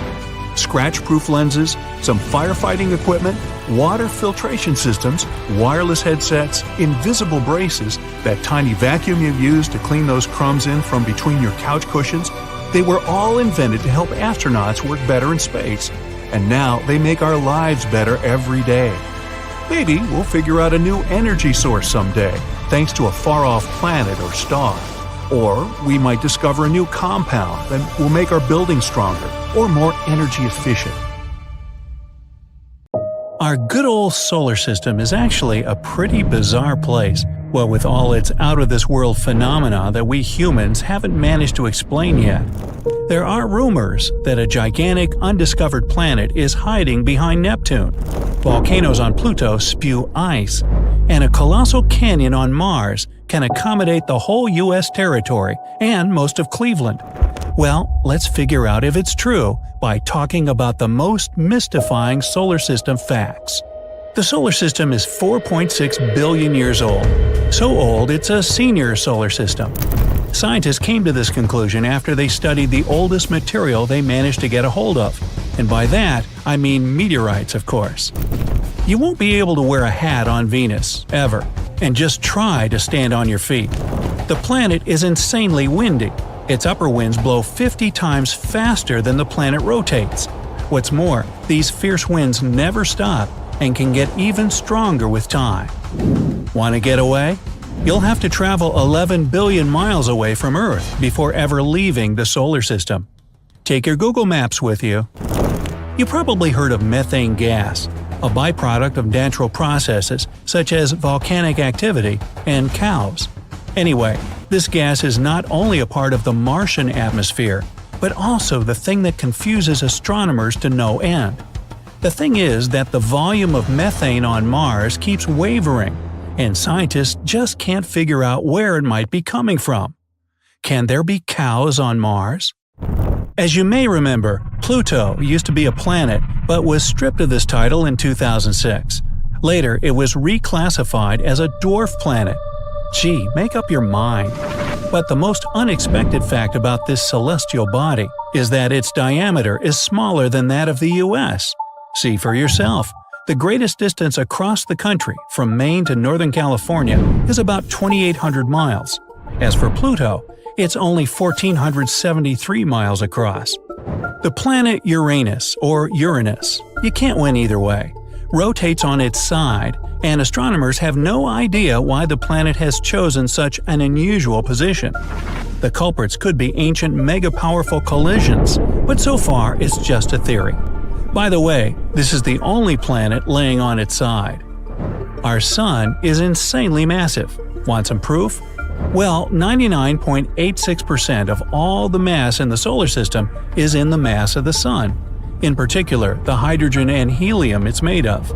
The remaining 0.14% is mostly the mass of the solar system's 8 planets. Earth might not be the only tectonically active planet in the solar system. Astronomers have spotted some landforms looking like cliffs on Mercury. If it's so, the tectonic activity could explain the rapid shrinking of the planet. In most sci-fi movies about space, the main character gets into an asteroid belt and must dodge countless rocks that threaten to damage their spacecraft. Well, sorry to disappoint, but that's nothing like the real thing. The only asteroid belt astronomers know about is located between Mars and Jupiter. There are thousands of asteroids in this region, but they're so widely spaced that the chance of collision is next to nothing. You just ruined it. Sorry. Behind the orbit of Neptune lies the mysterious Kuiper Belt, filled with massive icy objects. The most curious thing about this space formation, though, is that scientists can't explain the pattern of its movement. The only explanation they have is that Neptune might be hiding a ginormous planet from our sight. This hypothetical planet has already got the name Planet 9, and all we have to do is wait until its existence is confirmed. Or not. Volcanoes on Earth are as different from those on Pluto as fire and ice, and I mean it. While we have volcanoes spilling lava on our planet, the volcanoes on Pluto spit ice. When frozen water expands, and this enormous pressure builds up until one day, bang, the ice erupts. In the process, a new cryovolcano gets formed. One of Saturn's moons, Lepidus, has a unique color. It's two-toned. One of its hemispheres is light and the other is eerily dark. Scientists haven't figured out this mystery yet. There's another weird thing about Pluto, or rather, about its atmosphere. First, it rises way higher above the surface of the dwarf planet than, for example, the Earth's atmosphere. What's more, the atmosphere on Pluto has more than 20 layers, and all of them are super cold and very condensed. We live inside the Sun. No, I don't mean that we're inhabitants of the red-hot ball of light approximately 93 million miles away. The thing is that the Sun's atmosphere stretches far beyond its visible surface, and our planet is right within its reach. In fact, it's the gusts of solar wind that create the breathtaking phenomenon known as the Northern and Southern Lights. The ocean on Jupiter is larger than any other on the rest of the solar system's planets. But wait! It's not the type of ocean you're thinking about. The one on Jupiter isn't made of water.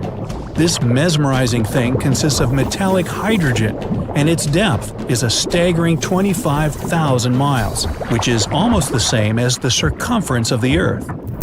The Sun's atmosphere is hotter than the surface of the star. While on the surface, the temperature reaches 10,000 degrees Fahrenheit, the upper atmosphere heats up to millions of degrees. Scientists suspect that explosive bursts of heat from the Sun may have something to do with this unique phenomenon. People came to know about Saturn's beautiful rings in the 1600s, but only recently it became apparent that Saturn isn't the only ringed planet. All the gas giant planets, Uranus, Neptune, and Jupiter, have rings of their own, but they're thin and almost impossible to see. As for Mars, Venus, and Earth, they're made of rocky materials and have no rings whatsoever. In our solar system, most planets spin counterclockwise, but not Venus. This rebel planet decided to spin clockwise, and scientists are still trying to figure out why. By the way, why do planets rotate in general? What defines the speed of their rotation? Does the Sun rotate? Buckle up and let's try to answer these questions.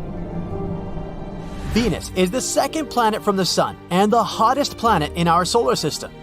Did you know that Venus is sometimes called Earth's twin? That's because it's similar in size and composition to our own planet. But that's where the similarities end, because Venus is a pretty crazy place, to say the least. For example, the weather. On Venus, it's always hot and cloudy. And when I say hot, I mean it like it's over 800 degrees Fahrenheit there. And those clouds? They're not made of water like the ones on Earth. Instead, they're made of sulfuric acid. So yeah, you wouldn't want to go outside without a really good sunscreen on Venus.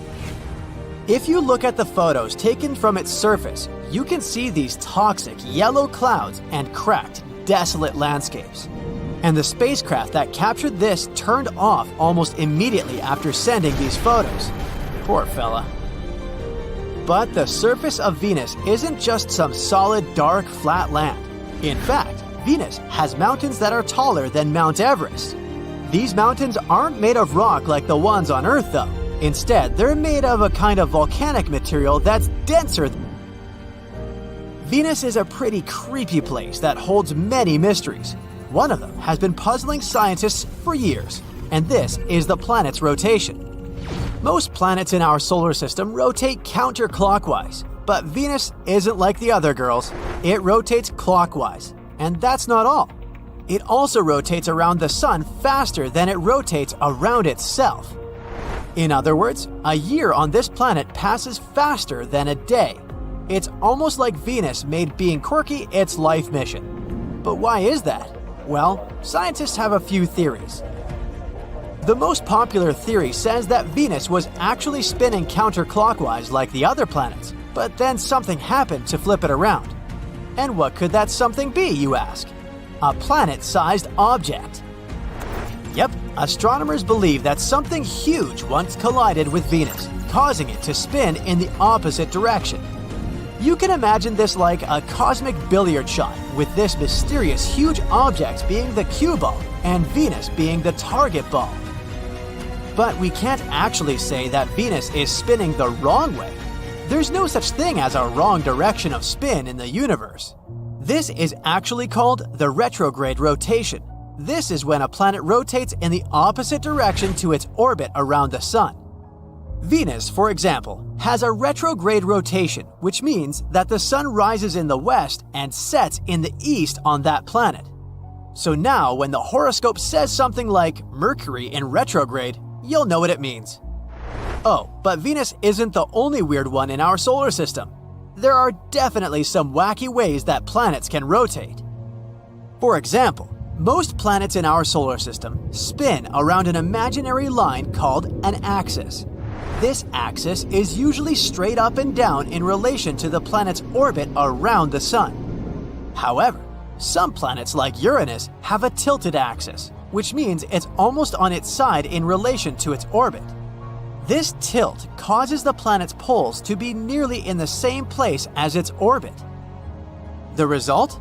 As the planet orbits the Sun, different parts of it receive different amounts of sunlight, causing extreme seasonal variations. For example, one pole might experience continuous sunlight, while the other is in complete darkness for a long time. Uranus is the only planet in our solar system that rotates on its side. Scientists think that it could repeat Venus's history. Once upon a time, a large impact knocked Uranus off its original axis of rotation, causing it to tilt at an angle of 98 degrees. We should be grateful for Jupiter. Its crazy gravity pulls all the asteroids and protects us from such collisions. All this is somewhat similar to tidally locked planets. Imagine going on a date with a planet, but instead of being charming and mysterious like you'd hoped, it's just staring at you with the same face all night long. That's basically what it's like to hang out with a tidally locked planet.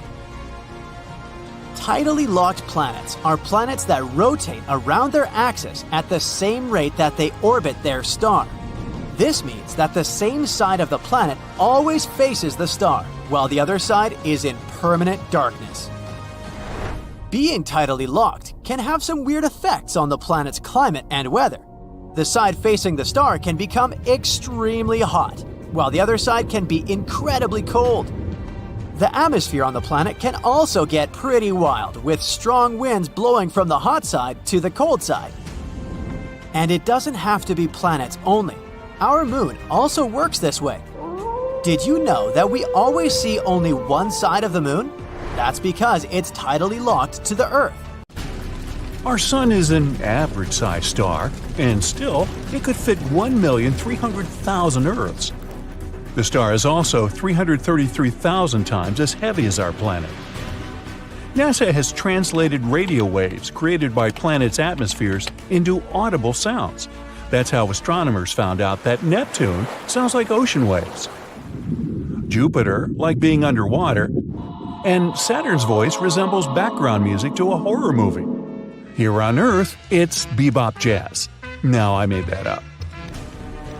The sun's surface is scorching hot, but a bolt of lightning is 5 times hotter.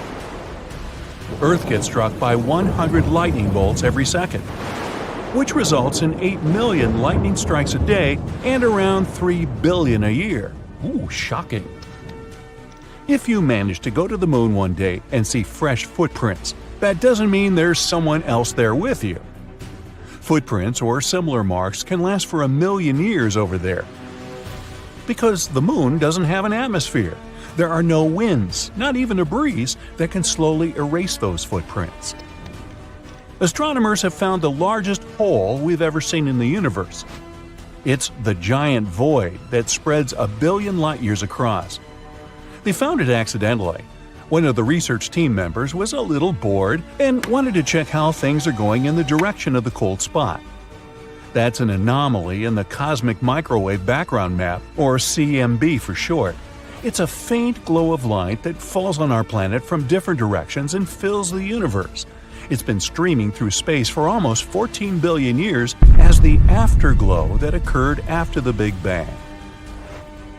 So you fall right into the heart of the black hole and prepare for a sad end. Well, you don't have to. Falling into a black hole won't necessarily destroy you or your spaceship. You have to choose a bigger black hole to survive. If you fall into a small black hole, its event horizon is too narrow, and the gravity increases every inch down. So if you extend your arm forward, the gravity on your fingers is much stronger than on your elbow. This will make your hand lengthen, and you'll feel some discomfort. Rather significant, to be honest.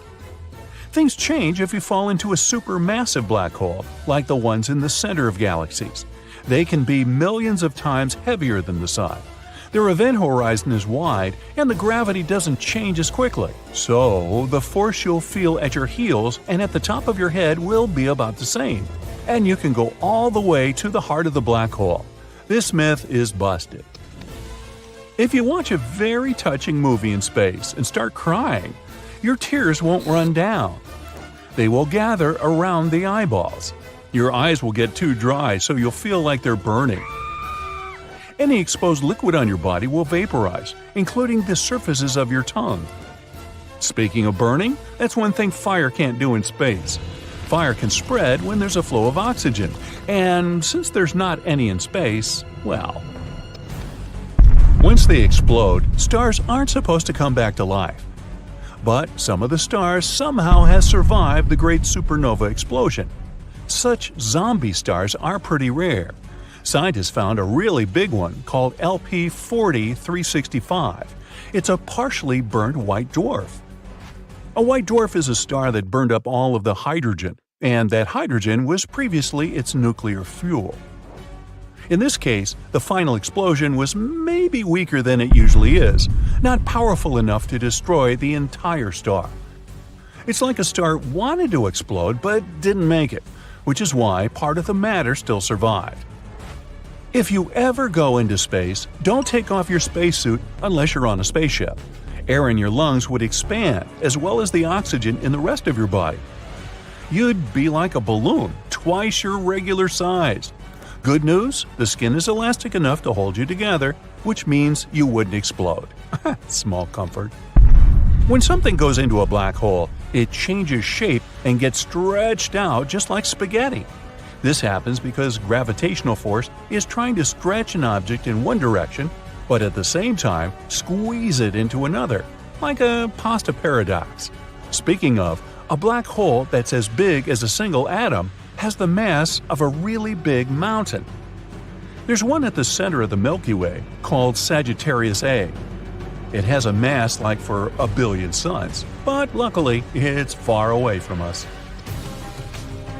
If you made a big boom on an asteroid, you'd never be able to hear its loud sound. Yes, we often hear the sound of spaceships and battles in space in the movies, but that's just a myth. Sound is a wave that spreads because of the vibrations of molecules. A person claps a few feet away from you, the sound wave begins to push the first air molecule next to the clap, then the second, third, and so on, until the wave reaches your ear. So, to spread sound, we need molecules like air or water. In our atmosphere, sound waves spread out just fine, but space is a vacuum, so it's nothing here. You can clap your hands loudly there, but there just won't be any molecules that can vibrate and carry that sound. So, to carry on a conversation, you'd either need a radio or really good lip-reading skills. Meteoroids orbit the Sun, while the majority of human-made debris orbits our planet. For example, we launched almost 9,000 spacecraft around the world from satellites to rocket ships. Even the tiniest pieces can damage a spacecraft at such high speeds. Galaxies, planets, comets, asteroids, stars, space bodies are things we can actually see in space. But they make up less than 5% of the total universe. Dark matter, one of the biggest mysteries in space, is the name we use for all the mass in the universe that's still invisible to us. And there's a lot of it. It may even make 25% of the universe. Dark energy makes the other 70% of the universe. That adds up to 100, right? Venus most likely used to be covered with oceans, from 30 to 1,000 feet deep. Also, some water was locked in the soil of the planet. On top of that, Venus had stable temperatures of 68 to 122 degrees Fahrenheit, which, you have to admit, was quite pleasant and not that different from the temperatures on Earth nowadays. So, what I'm getting at is that for 3 billion years, right until something irrevocable happened 700 million years ago, Venus could have been habitable. But now it's not. The Moon is the second brightest object in our sky. At the same time, among other astronomical bodies, it's one of the dimmest and least reflective. Our natural satellite only seems bright because it's so close to Earth. For comparison, our planet looks much brighter when you look at it from space. It's because clouds, ice, and snow reflect way more light than most types of rock. Triton, Neptune's moon, has all its surface covered with several layers of ice. If this satellite replaced our current moon, the night sky would get 7 times brighter. Neutron stars are some of the smallest, yet most massive objects in space. They're usually about 12 miles in diameter, but are several times heavier than the Sun. Oh, and they also spin about 600 times per second, far faster than your average figure skater. Saturn is the least dense planet in the solar system. It has 1/8 the average Earth's density. And still, because of its large volume, the planet is 95 times more massive than Earth. A transient lunar phenomenon is one of the most enigmatic things happening on the Moon. It's a short-lived light, color, or some other change on the satellite surface. Most commonly, it's random flashes of light. Astronomers have been observing this phenomenon since the 1950s. They've noticed that the flashes occur randomly. Sometimes they can happen several times a week. After that, they disappear for several months. Some of them don't last longer than a couple of minutes, but there have been those that continued for hours. The year was 1969, one day before Apollo 11 landed on the Moon. One of the mission participants noticed that one part of the lunar surface was more illuminated than the surrounding landscape. It looked as if that area had a kind of fluorescence to it. Unfortunately, it's still unclear if this phenomenon was connected with the mysterious lunar flashes. Trash isn't just a problem in Earth's oceans, cities, and forests. There is a thing called space junk, which is any human-made object that's been left in space and now serves no purpose. There's also natural debris from meteoroids and other cosmic objects. There are currently over 500,000 pieces of space debris orbiting the Earth at speeds high enough to cause significant damage if they were to collide with a spacecraft or satellite. NASA does its best to track every single object to ensure that missions outside Earth can reach their destination safely. Our Sun is insanely massive. Want some proof? 99.86% of all the mass in the solar system is the mass of the Sun. In particular, the hydrogen and helium it's made of. The remaining 0.14% is mostly the mass of the solar system's 8 planets. The Sun's temperature is hotter than the surface of a star. The surface temperature reaches 10,000 degrees Fahrenheit, but the upper atmosphere heats up to millions of degrees. If someone could dig a tunnel straight into the center of the planet and out the opposite side, and you were adventurous enough to jump into it, it would take you 42 minutes to fall to the other side. You'd speed up as you fell, reaching maximum speed by the time you reached Earth's core. After the halfway point, you would then fall upwards, getting slower and slower. By the time you reached the opposite surface, your speed would be back to zero.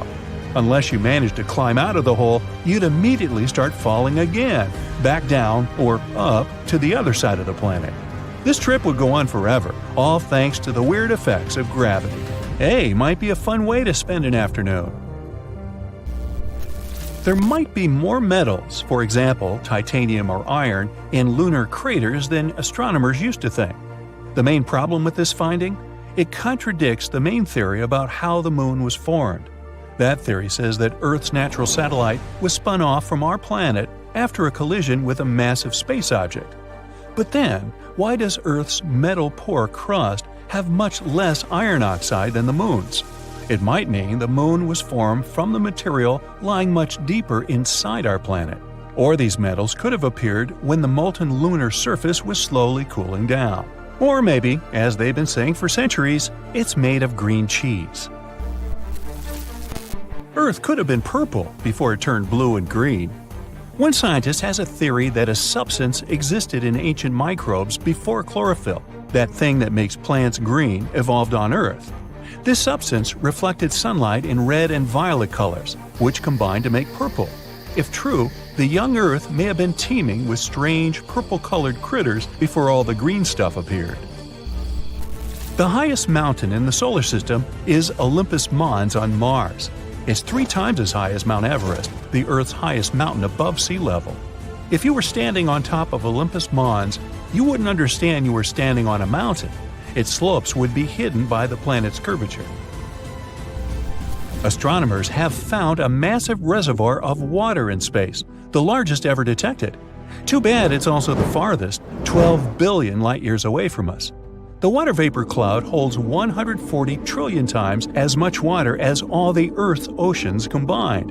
What are we supposed to do with that information? Venus spins at its own unhurried pace. A full rotation takes 243 Earth days, and it takes the planet a bit less than 225 Earth days to go all the way around the Sun. It means a day on Venus is longer than a year. There's very little seismic activity going on inside the Moon, yet many moonquakes caused by our planet's gravitational pull sometimes happen several miles below the surface. After that, tiny cracks and fissures appear in the satellite surface, and gases escape through them. Hey, they sometimes escape from me, too. The Sun's heat is beneath our feet. Scientists have figured out that Earth's core is actually as hot as the surface of the Sun, around 10,800 degrees Fahrenheit. One of the reasons it's so incredibly hot down there is because Earth is still shedding heat from when it was created billions of years ago. Also, when an object as big as Mars slammed into the young Earth, it not only created the Moon, according to one theory, but melted the surface of the planet. A lot of that extra heat is probably still stored inside the core. But there's no need to worry. The planet's core is harder for us to access than it is to probe the surface of Pluto. In fact, chances are we may never develop technology that could physically reach the core. There's no air on the Moon. But then, how can it be rusting? Scientists have discovered the presence of hematite on the Moon, and it's a kind of rust. A special NASA research instrument examined the light reflected off the Moon's surface. It turned out that the composition of the satellite's poles was very different from the rest of it. The Moon's surface is dotted with iron-rich rocks, but without oxygen and liquid water, rust can't appear. Solar winds add to the mystery. They bombard the Moon with hydrogen, and hydrogen makes it much more difficult for hematite to form. Even though the Moon doesn't have an atmosphere, it still has some trace amounts of oxygen. Its source is our planet's upper atmosphere. Earth also protects the Moon from almost 100% of solar winds, although not all the time. And even though our natural satellite is bone dry, there might be water ice in the shadowed craters on its far side. A day on Uranus lasts 17 hours, 14 minutes, and 24 seconds. But get this, the planet has a tilt of around 98 degrees, and that makes a season on the gas giant last 21 Earth years. Mars has 2 moons, Phobos and Deimos. In the next 30 to 50 million years, Mars's gravitational forces will tear Phobos apart, and it will likely result in the formation of a ring around the planet. The Earth is the densest in the solar system. At the Earth's center, there's a core that takes up 15% of the planet's volume. It consists of 2 parts, the outer and the inner core. The inner core is a solid ball made of iron and nickel. Its radius is 760 miles, which makes 20% of the entire Earth's radius and 80% of the Moon's radius. The 1,500-mile thick outer core is liquid. It also consists of iron and nickel, but it's not under enough pressure to be solid. Mars houses the biggest volcano in the solar system. While everything seems to be calm on Mars nowadays, in the past, some sort of force caused enormous volcanoes to form and erupt. One of these volcanoes is Olympus Mons.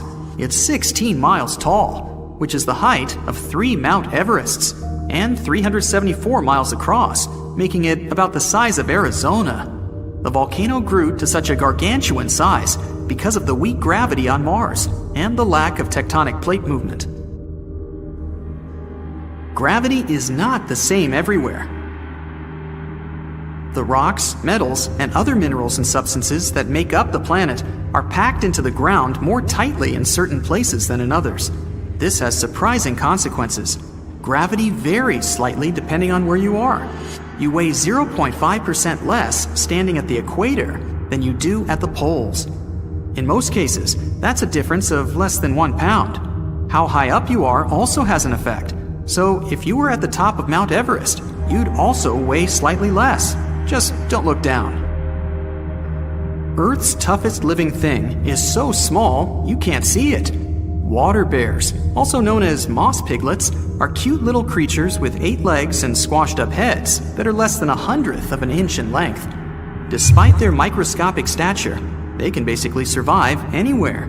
They prefer bits of wet moss or the bottom of a lake, but they won't complain if you put them somewhere really uncomfortable.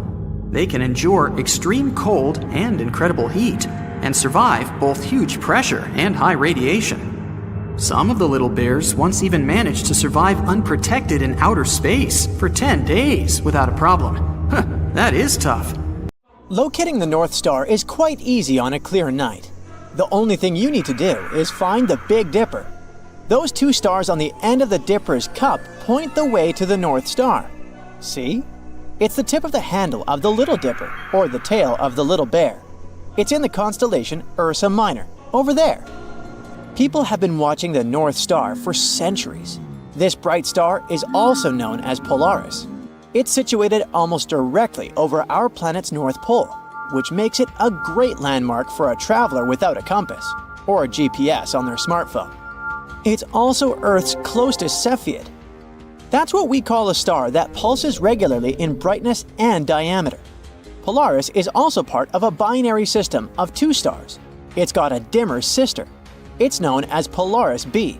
You can actually see it circling the North Stars from Earth. But the more astronomers watch Polaris, the less they understand.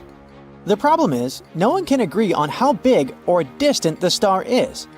Scientists have several ways to estimate the mass, age, and distance of a star like Polaris. One method is called the stellar evolution method. After studying the brightness, color, and rate of pulsation of a star, experts use this data to figure out how big or bright it is, as well as what stage of life it's in. Once these details are clear, it's not hard to find out how far a star actually is. It's simple math once you know the luminosity of a star in real life and how dim it looks from our planet. Such models are especially precise for stars like Polaris because the rate of their pulsing is directly related to their brightness. This makes it easy to figure out the distance to any of those stars. Astronomers trust this method so much that Cepheids have become an important tool for measuring distances all across the universe. At the same time, there are other ways to study the North Star, and they don't agree with the stellar evolution models. Polaris is a so-called astrometric binary. It means you can see its companion going around it. It looks as if a circle is being drawn around the bigger star. To complete one orbit, the smaller star needs around 26 years.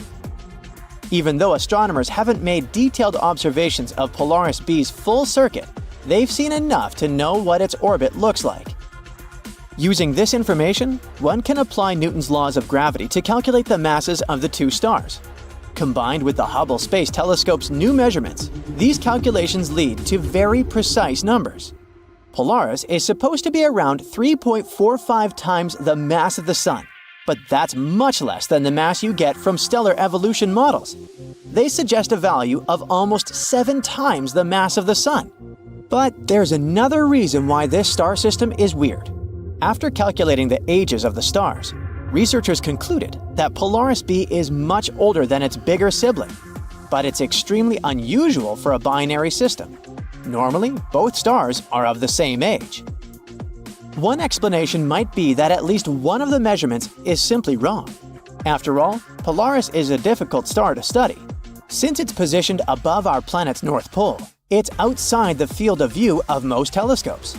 As for those telescopes that do have the needed equipment for measuring the star's properties precisely, they're typically used for studying much more distant and fainter stars. Polaris is simply too bright for such instruments. It blinds them. There's a theory that the main star of the Polaris system was once two stars, but they collided a few million years ago. Such a binary collision could rejuvenate stars by pulling in extra material and making the stars look as if they went through the fountain of youth. It would also explain some other oddities, since stars that appear as a result of binary collisions don't fit stellar evolution models. Unfortunately, so far, none of the theories have been confirmed. The North Star is actually a big deal. Earth is spinning non-stop, which causes the sun to rise and set and stars to travel across the sky. Our planet is also tilted. That's why we have seasons.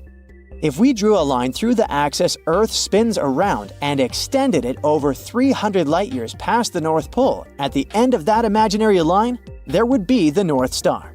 It stays almost exactly at the same spot in the sky at all times and always points the way north. It's really important for navigation. People heavily relied on it in the days before GPS. If you were standing on the equator, Polaris would be right at the horizon. At the North Pole, it would seem to be right over your head.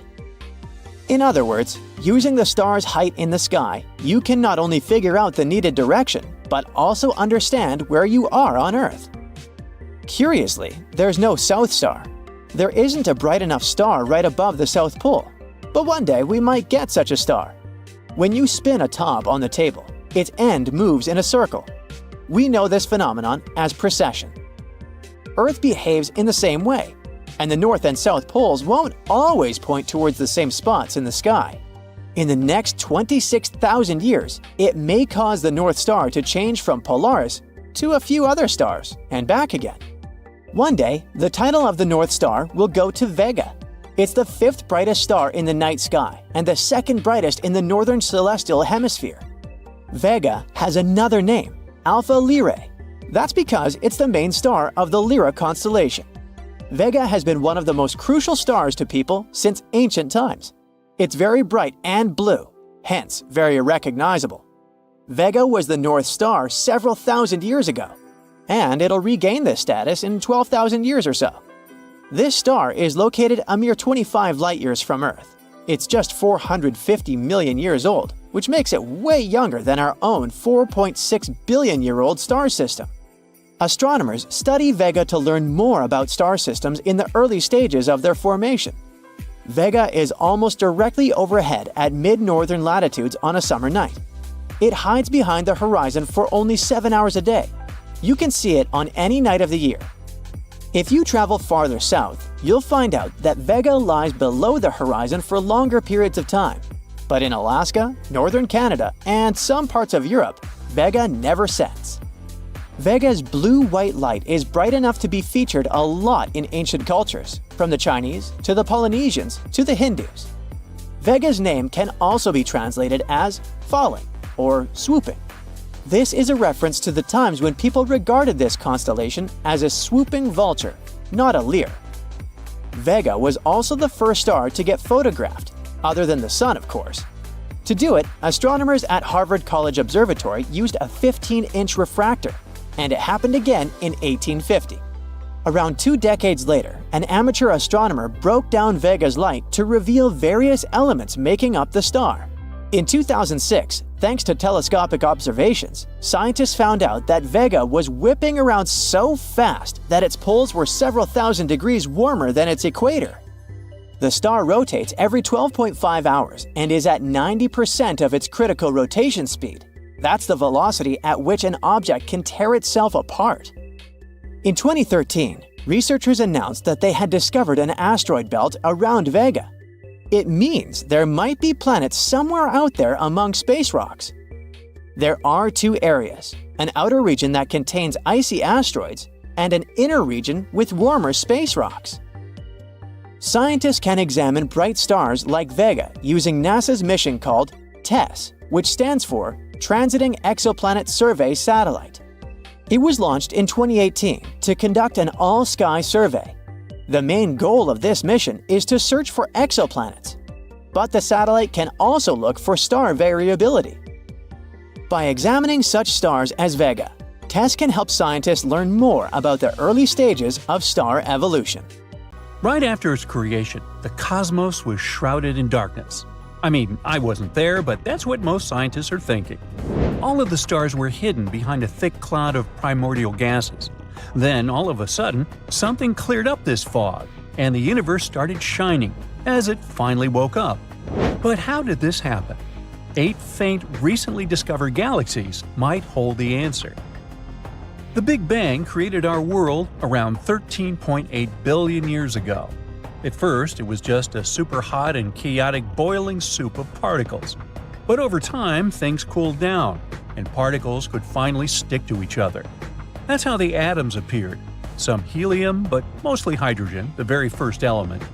And these first elements started creating thick gas clouds, which were very opaque. Then the first stars started forming. They were incredibly bright, emitting lots of light, including ultraviolet radiation. But even though these stars were shining, much of their light couldn't travel far because of that nasty hydrogen fog. The gas clouds absorbed and scattered any little light particles around. It was like the light was trapped around the stars. The Dark Ages lasted for hundreds of millions of years. Then, everything changed. Recently, the James Webb Space Telescope has spotted ancient dwarf galaxies from that epoch. Turns out, they're the ones we should be thanking for lighting up the universe. Back then, they were filled with early stars. These stars emitted tons of radiation that was so powerful that it managed not to just overcome, but break apart the hydrogen atoms in the fog. It turned them into charged particles, like particles that carry a little bit of electricity called ions. Little by little, the fog was cleared away. This process of clearing out the fog is called reionization, and this beautiful time is known as the epoch of reionization. Finally, the light was able to travel to all corners of the universe, which was a game changer, just like humans' Age of Enlightenment. To find these little igniters, astronomers used a technique called gravitational lensing. Imagine light traveling through space like a straight beam. But just like everything in our world, even time, light obeys gravity. If it's too strong, it'll literally bend the light beams. So when the beams pass near a massive object, the object's gravity pulls on them, curling and twisting their path. That's why black holes look so creepy, as they stretch stars and space around them like some whirlpools. But it's not that creepy. A regular glass or magnifying glass does something similar, hence the name gravitational lensing. When the lensing object is horrifyingly massive, it bends the light into multiple images of the same object, creating a creepy and mesmerizing structure called an Einstein ring. But if it's not that big, then the bending is less dramatic, and it just slightly distorts the shape of the background object, making it look kinda stretched. Gravitational lensing also helps scientists study things like the spooky dark matter. If the light looks stretched, and it's not just because of some obvious massive objects nearby, then it might be something invisible and heavy bending it. Since these 8 galaxies were too faint, no wonder they're almost as old as my unread emails. Scientists had to use these gravity tricks to observe them. The team studied light from galaxies that are over 13 billion years old. Finally, they focused on a galaxy cluster called Abell 2744, also known as Pandora's Cluster. And these findings helped them understand how even little fellas played a huge role in transforming the early universe. The James Webb Telescope is an incredible tool, and soon it might help us look at even earlier times, at the cosmic dawn, when the universe was only several millions of years old. Another great tool, called the Roman Space Telescope, is going to help it. It's also possible that these galaxies weren't the only helpers in this entire saga. These early massive stars were absolutely terrifying. They just don't make them like that anymore. Some estimates suggest they were 30 to 300 times more massive than our Sun, and millions of times brighter. Modern stars have some heavier elements in them, but back then, they used only the stuff available, hydrogen and helium, which is why they were so hot and shiny. But they also had very short lifespans, lasting just a few million years. For example, our Sun is 4.6 billion years old and is still going strong, thankfully. At the end of their lives, they went supernova. These colorful bursts of energy were so strong that they forged the first heavier elements in our world and spread them across the universe, planting first seeds for the future planets. Meanwhile, the stars themselves didn't just disappear. They collapsed under their own gravity, creating the first black holes. Now, the black holes are also known for producing insane amounts of radiation, so it's possible that they might have helped speed up the clearing of the fog. Ironically, they help the universe shine brighter while sucking up the light at the same time. Recent discoveries show that black holes might be much older than we used to believe. They probably helped new stars and galaxies form. They were millions or even billions of times the mass of the Sun. The James Webb Telescope has already found a pair of early quasars. That's what we call the bright centers of galaxies powered by supermassive black holes. It's a curious pair of quasars that are merging just 900 million years after the Big Bang. This might be the earliest and most distant pair of merging quasars ever found. The telescope has also been studying things that are called cosmic lighthouses. In scientific language, they're pulsars. Pulsars are super-dense remnants of massive stars. They form from stars that were once 4 to 8 times more massive than our Sun. One of the greatest things about them is how fast they spin. They're one of the fastest objects in the universe. They might do around 700 rotations in just 1 second. They got their name because they behave like lighthouses, basically flickering radio waves. These beams of radiation sweep across the sky, creating a pulse-like signal that we detect. Now, a star basically works like this. There's nuclear fusion happening inside of its core. Atoms get fused in each other, move at crazy speeds, bump, all meanwhile releasing an unbelievable amount of energy. That's why they emit tons of light and heat. Of course, all this pressure tries to push outward, sweating like crazy to expand a star. The greatest the fusion is, the more powerful and insane the star gets. On the other hand, there's gravity that's pulling inward, trying to compress the star and keep it a nice small dense ball. As long as there's balance, the star keeps living, but when it gets old and spends all of its nuclear fuel, it becomes too weak to generate the energy it needs and can't fight against gravity anymore. That's when it basically collapses under its own weight, going supernova. What's left behind is the star's core, but now it's crushed down to an incredibly small size, about 12 to 17 miles across. It's roughly the size of a city. This dense core is known as a neutron star. The material in a neutron star is so dense that just a teaspoon of it would weigh as much as 4 billion tons, like 10,000 Empire State Buildings. And all this collapse sets off a trigger, causing the neutron star to spin super fast, creating a pulsar. It's kind of like when an ice skater spins faster when they pull their arms in. Pulsars often have a smaller star friend orbiting them, although it's not always a friendly relationship. Not long ago, astronomers discovered a pulsar that was surrounded by lots of energetic material for some reason. They realized that all this material was the remnants of another much larger star. Turns out, the pulsar had been slowly destroying its friend with its terrifying radiation and particles until it basically ate the neighbor away. It's similar to how a black widow spider consumes its mate. So, systems like this were called black widow pulsars. In any case, these lighthouses most likely help the reionization process as well. A long time ago, they could be very energetic stars in small galaxies and could emit enough radiation to transform the early universe. The James Webb Telescope's mission is to find more of these lighthouses and see what role they played in the universe's evolution. There's something happening inside the moon, something that nobody expected. Not a dramatic shift you'd see on the outside, but deep down, where things seem frozen in time, scientists have uncovered a hidden layer of what you could only call moon goo.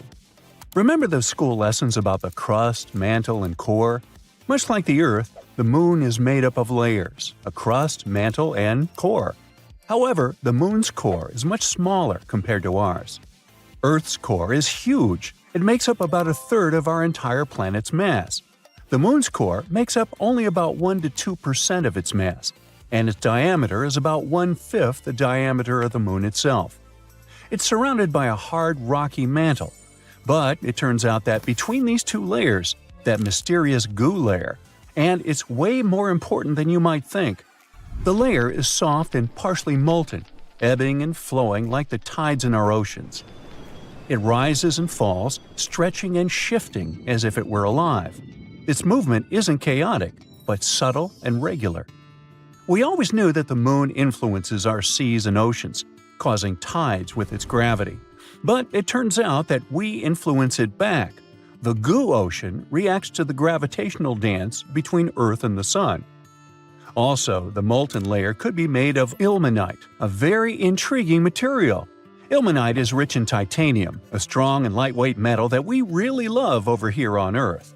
Titanium is used in everything from airplane parts and spacecraft to medical devices, even in everyday items like bikes and laptops, all because it's incredibly strong and very resistant to corrosion and heat. So, if the moon might have a molten layer rich in ilmenite, that would be awesome. Astronomers are already planning for lunar bases, and if we had a material to build structures, spacecraft, or even tools for astronauts right there, that would be a game changer. Otherwise, we'd need to transport materials from Earth, which is extremely costly. This is our first tangible sign that the moon is not just a cold, boring rock. Instead, it's dynamic, living, and breathing, with moving forces beneath the surface. NASA used new special tools to discover this: the Gravity Recovery and Interior Laboratory and the Lunar Reconnaissance Orbiter. These are both space missions designed to study the moon, but they don't just look at the surface like a telescope. Instead, they help measure things we can't see with our eyes, like the moon's gravity and how it changes over time. Grail sent 2 small spacecraft around the moon named Ebb and Flow. Clever. The idea was for these spacecraft to fly close to each other and measure tiny differences in the moon's gravity as they go. It's like they were feeling the moon's invisible pull in different places. If the moon's gravity was stronger in one spot, the spacecraft moved closer together, and if it was weaker, they moved farther apart. This helps scientists understand what's going on inside the moon, even if they can't actually go there. And the spacecraft intentionally crashed into the moon in December 2012 to end the mission. The Lunar Reconnaissance Orbiter is a bit different. It takes super detailed pictures of the moon and collects other important information about its surface. By combining the information from both Grail and LRO, we were able to find this goo layer. But this discovery actually challenges everything we thought we knew about lunar geology. How did this molten layer get there? How long has it existed? And perhaps more fascinating, how it stayed warm for millions of years? That's $1 million questions. The moon's core generates heat just like ours. But it's not as easy as saying, oh, the core's heat probably keeps it warm and molten.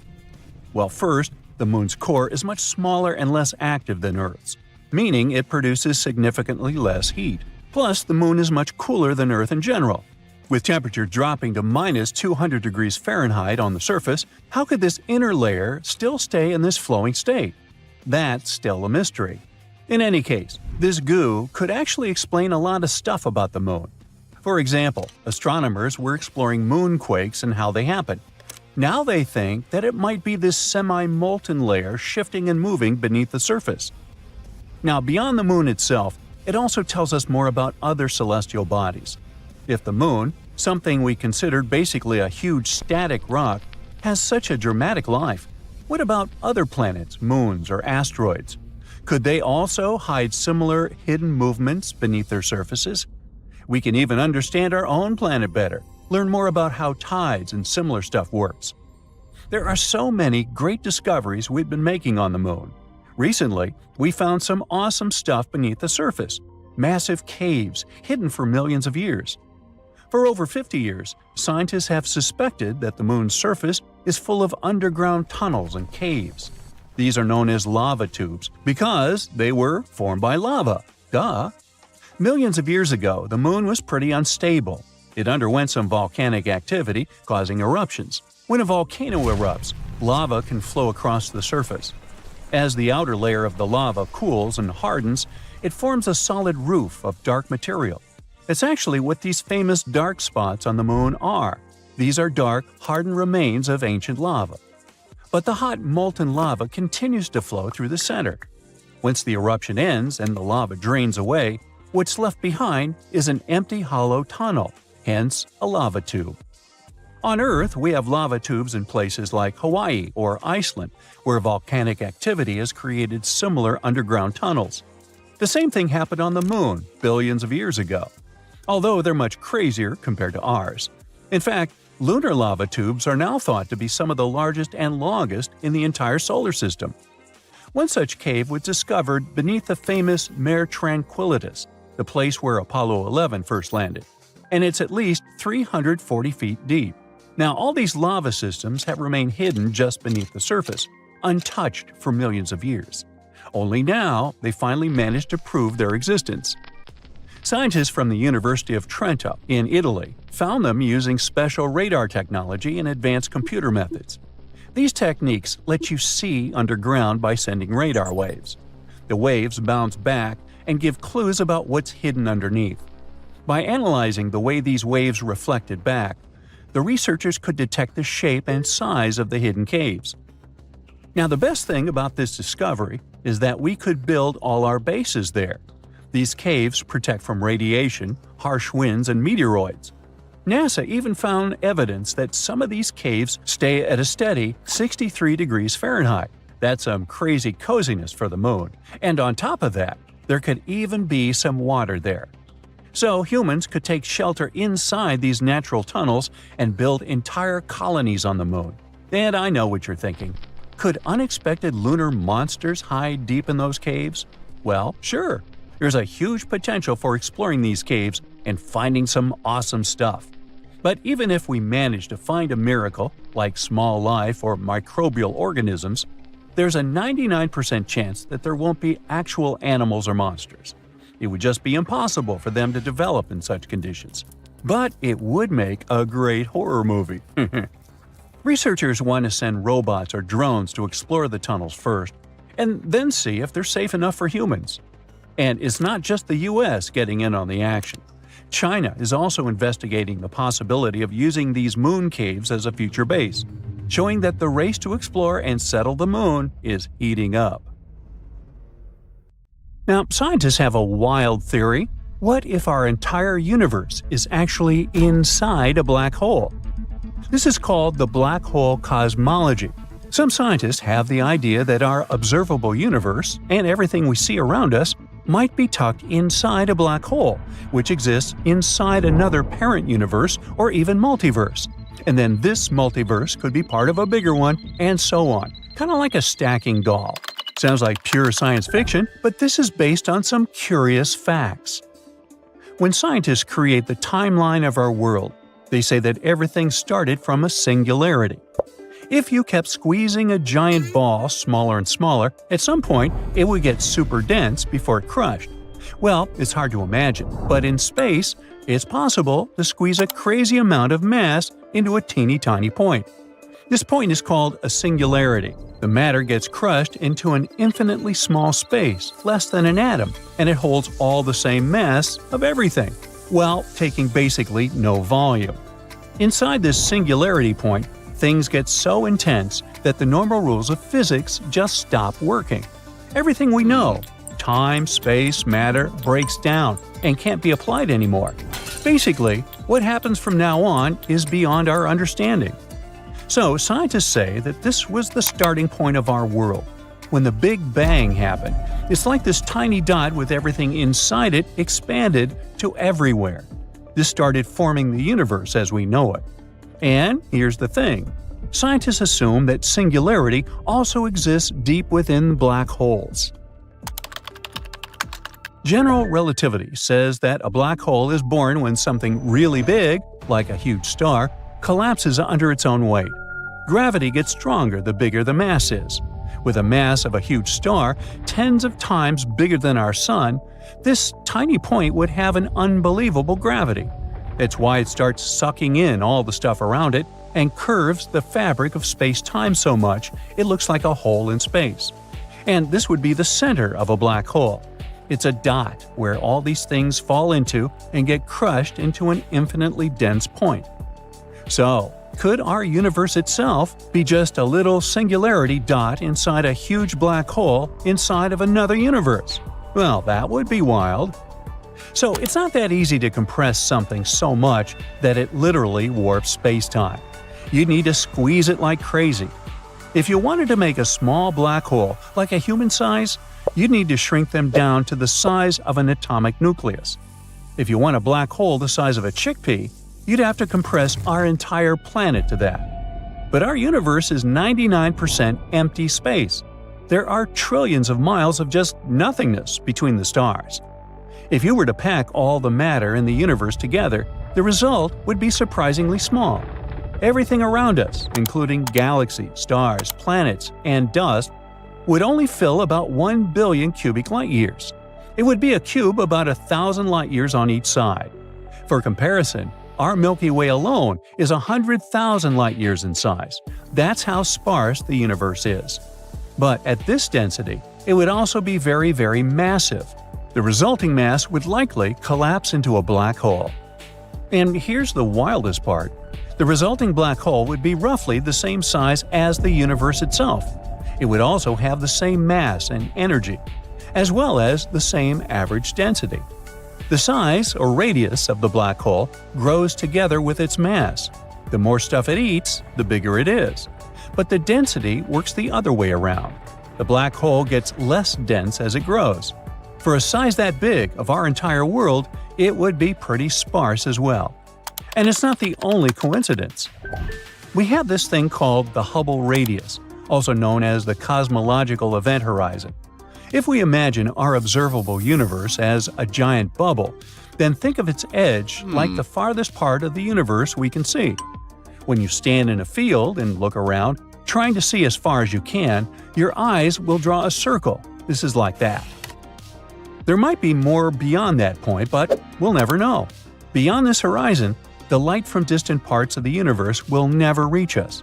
That's because light travels at a certain speed, and the space between us and those regions is expanding too quickly. It's like running towards something while super strong winds try to blow you away. Until we stay on Earth, we're cut off from those far-off corners forever. The black holes have something eerily similar called an event horizon, or the Schwarzschild radius. This is the point of no return. This is the imaginary line that's often depicted as a light contour around the black holes. Anything crossing an event horizon, falling inside, is lost forever. No light, no matter, no information can escape from there. Black holes' gravity is way too strong, so they're perfect space vacuum cleaners. And as we mentioned before, if we create a black hole the size of the universe, they would have the same mass and the same event horizon radius. Now, while some scientists think this could just be random coincidences, others believe it's a clue that our universe might actually be inside a black hole. The theory also suggests that our universe might not be the only one. It could exist in one of many black holes scattered throughout a large multiverse. In this crazy model, each one of them, both in our world and our parent world, could lead to its own universe, with its own set of physical laws and structures. Now that would be some weird chain.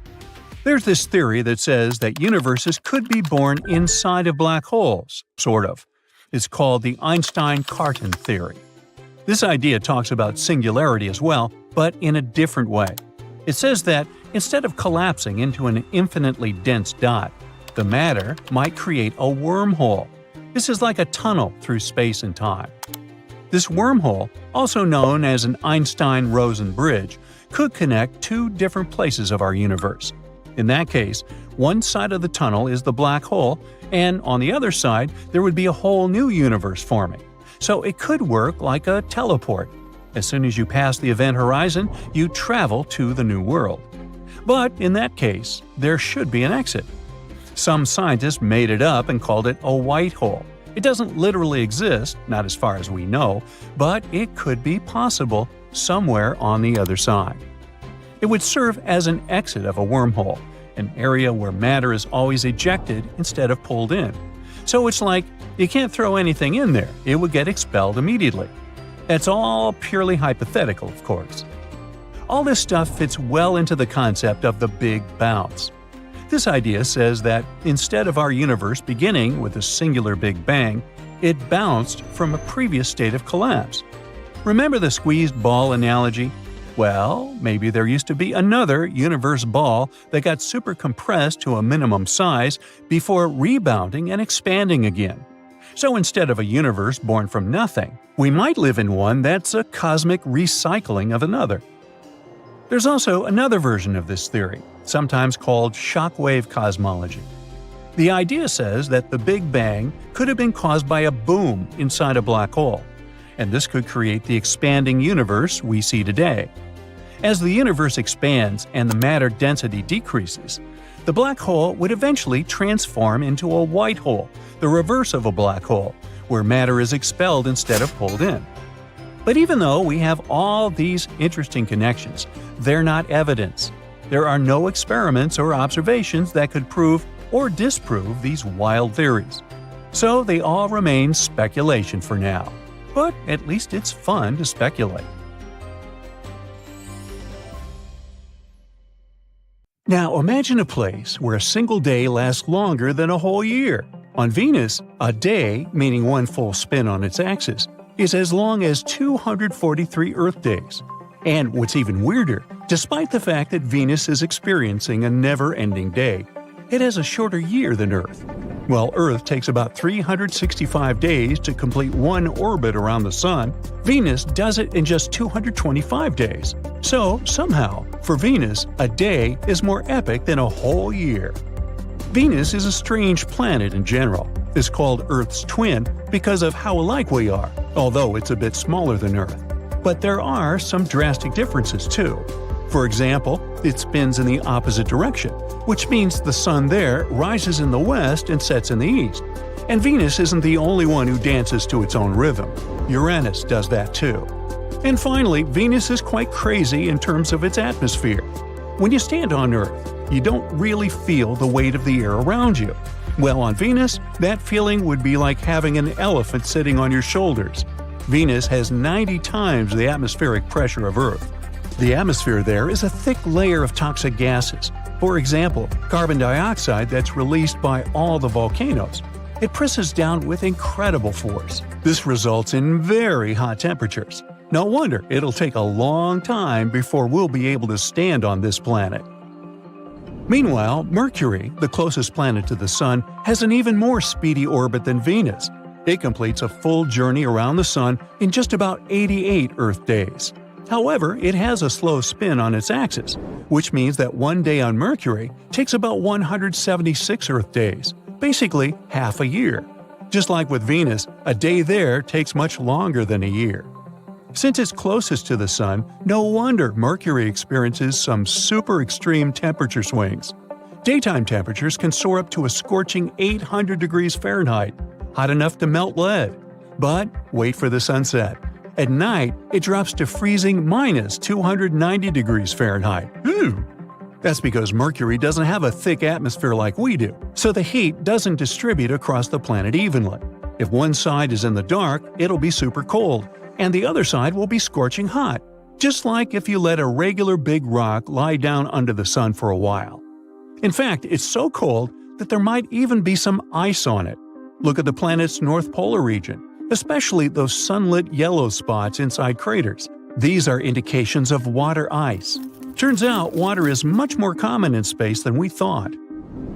Mars is often dubbed the Red Planet. It earns this nickname from the abundance of iron oxide, or rust, covering its surface. The iron-rich minerals create a rusty red hue that paints the Martian landscape.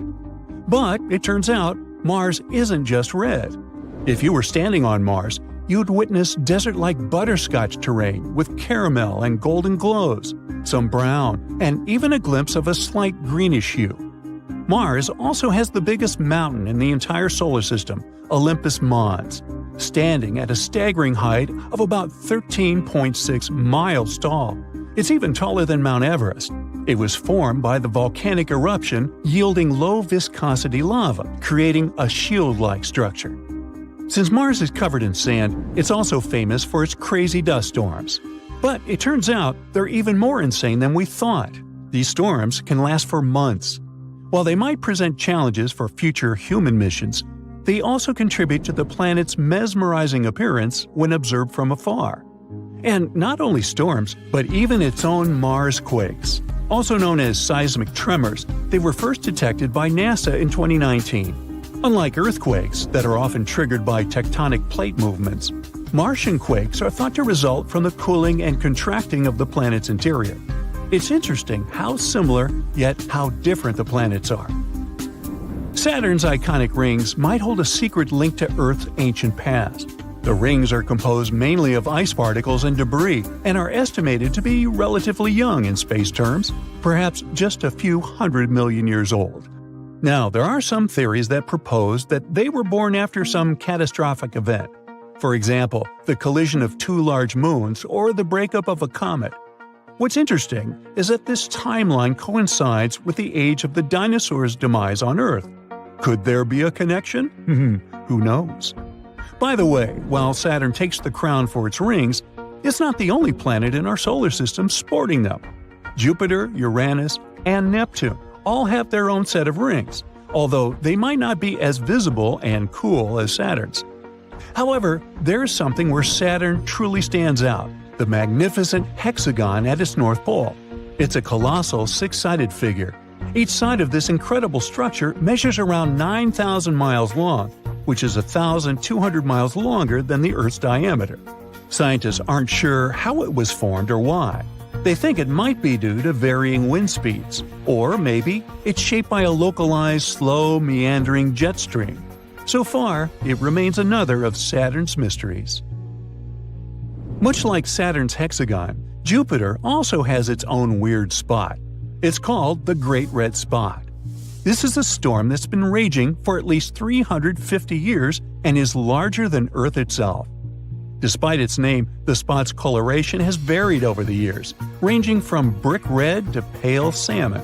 Scientists continue to study this enduring storm, unlocking the mysteries of its persistence and ever-changing hues. Meteorologically, the Great Red Spot is a powerhouse. It generates enormous pressure in Jupiter's southern hemisphere. Meanwhile, Jupiter itself is a powerhouse when it comes to magnetic fields. Its magnetic influence is colossal.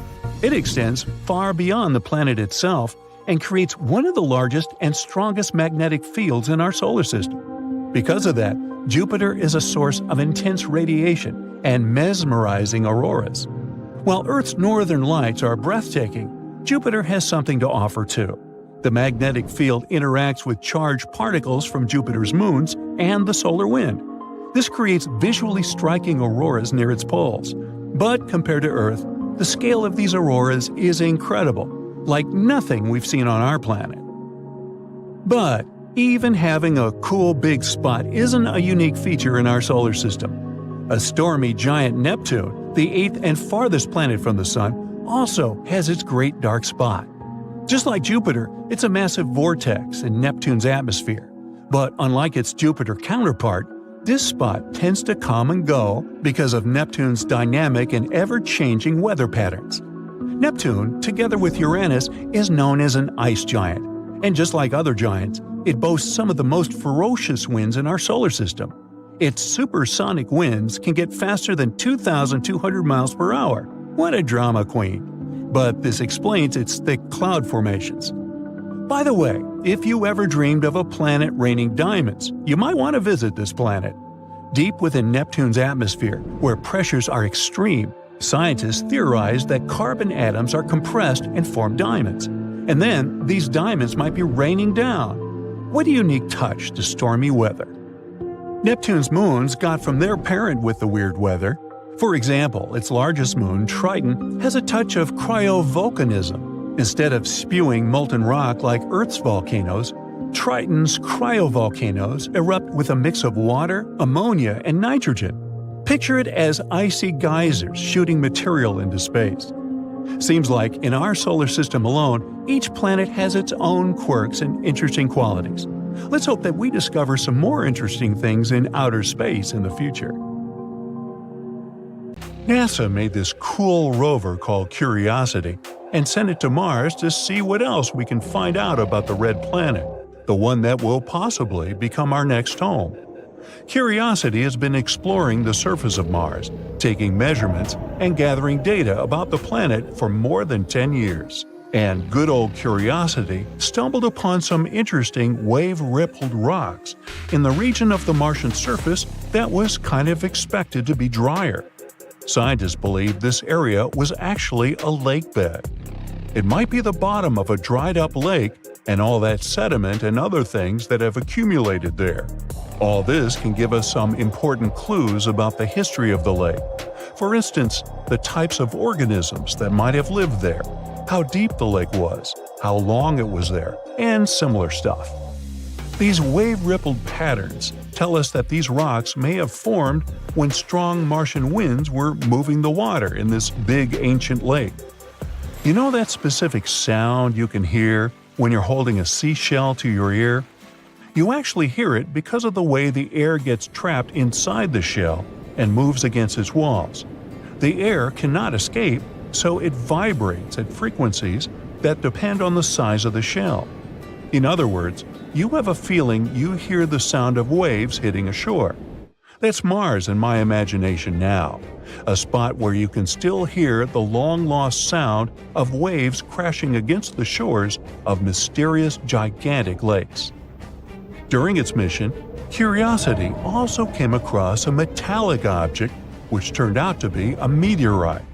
This unusual rock that came from space is made of nickel and iron. Its name is Cacao, and it's about the size of a small car, 6.5 feet long, and weighs over a ton.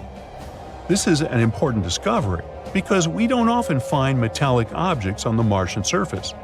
Most of the rocks there are made of basalt or some other volcanic materials, so that chunk of metal could tell us more about the history of Mars and how it formed. Plus, it definitely stands out. The surface of Mars is red from oxides, while Cacao is metallic-looking and dark gray. It's rounded and smooth, too, which means it once passed through Mars's atmosphere. There have been other robots exploring Mars, too. For instance, NASA's Mars Reconnaissance Orbiter, MRO, stumbled upon circular sand dunes. Sand dunes are usually very common on the red planet. They come in many different shapes and sizes, but circular ones like these are really rare. They consist of dark sand with light-colored material surrounding them. And the cool thing is that these dunes are arranged in a specific pattern, similar to the spokes of a wheel. It could be because of the way the winds blow. But back to our buddy, Curiosity. It's been exploring many other interesting things, like oxygen levels in the Martian atmosphere. The levels change depending on the season. There's more oxygen in the spring and summer.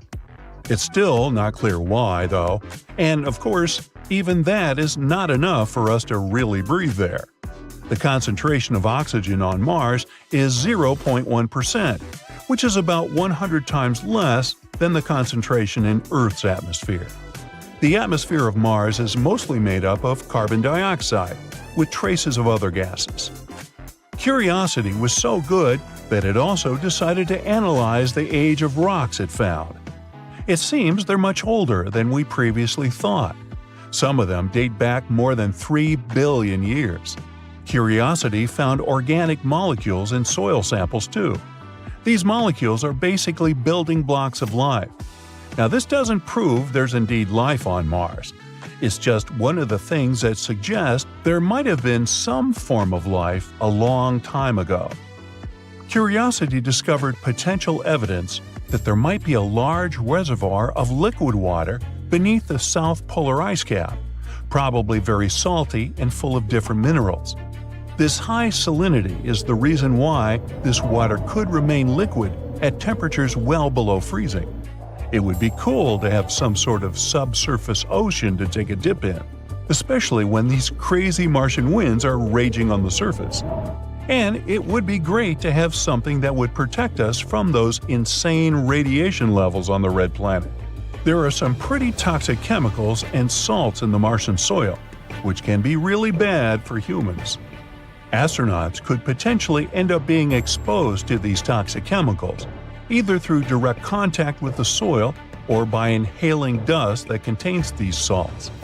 Also, these substances could be a problem for growing crops. This is a really big discovery for long-term missions to Mars, because astronauts would need to be able to grow their own food so they can survive while there. Another thing that favors the idea of potential life on Mars is discovering methane there. Methane is a very important finding because usually living organisms produce this gas. So, where did it come from if not from them? In reality, there are a few possible explanations for that. One is the geological activity of underground reservoirs. Another idea is that meteorites brought methane to the red planet. What's interesting is that levels of methane are higher in particular areas. So, yeah, I don't know about you, but I'll stick to the theory that it comes from living organisms. Now, it's possible that volcanoes on Mars are still active.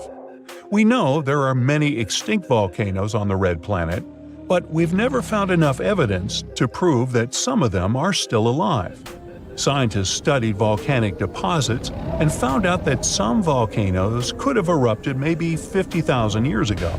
Before that, everyone thought the last eruption happened 3 to 4 billion years ago. If you could compress the geological history of Mars into just one day, this would be like having an eruption a second ago. So, you never know. There might still be magma bubbling in secret under the Martian surface. All the future generations that might end up building their life there could really have some fun. Mars turned into a cold and barren place that can't really support life over time.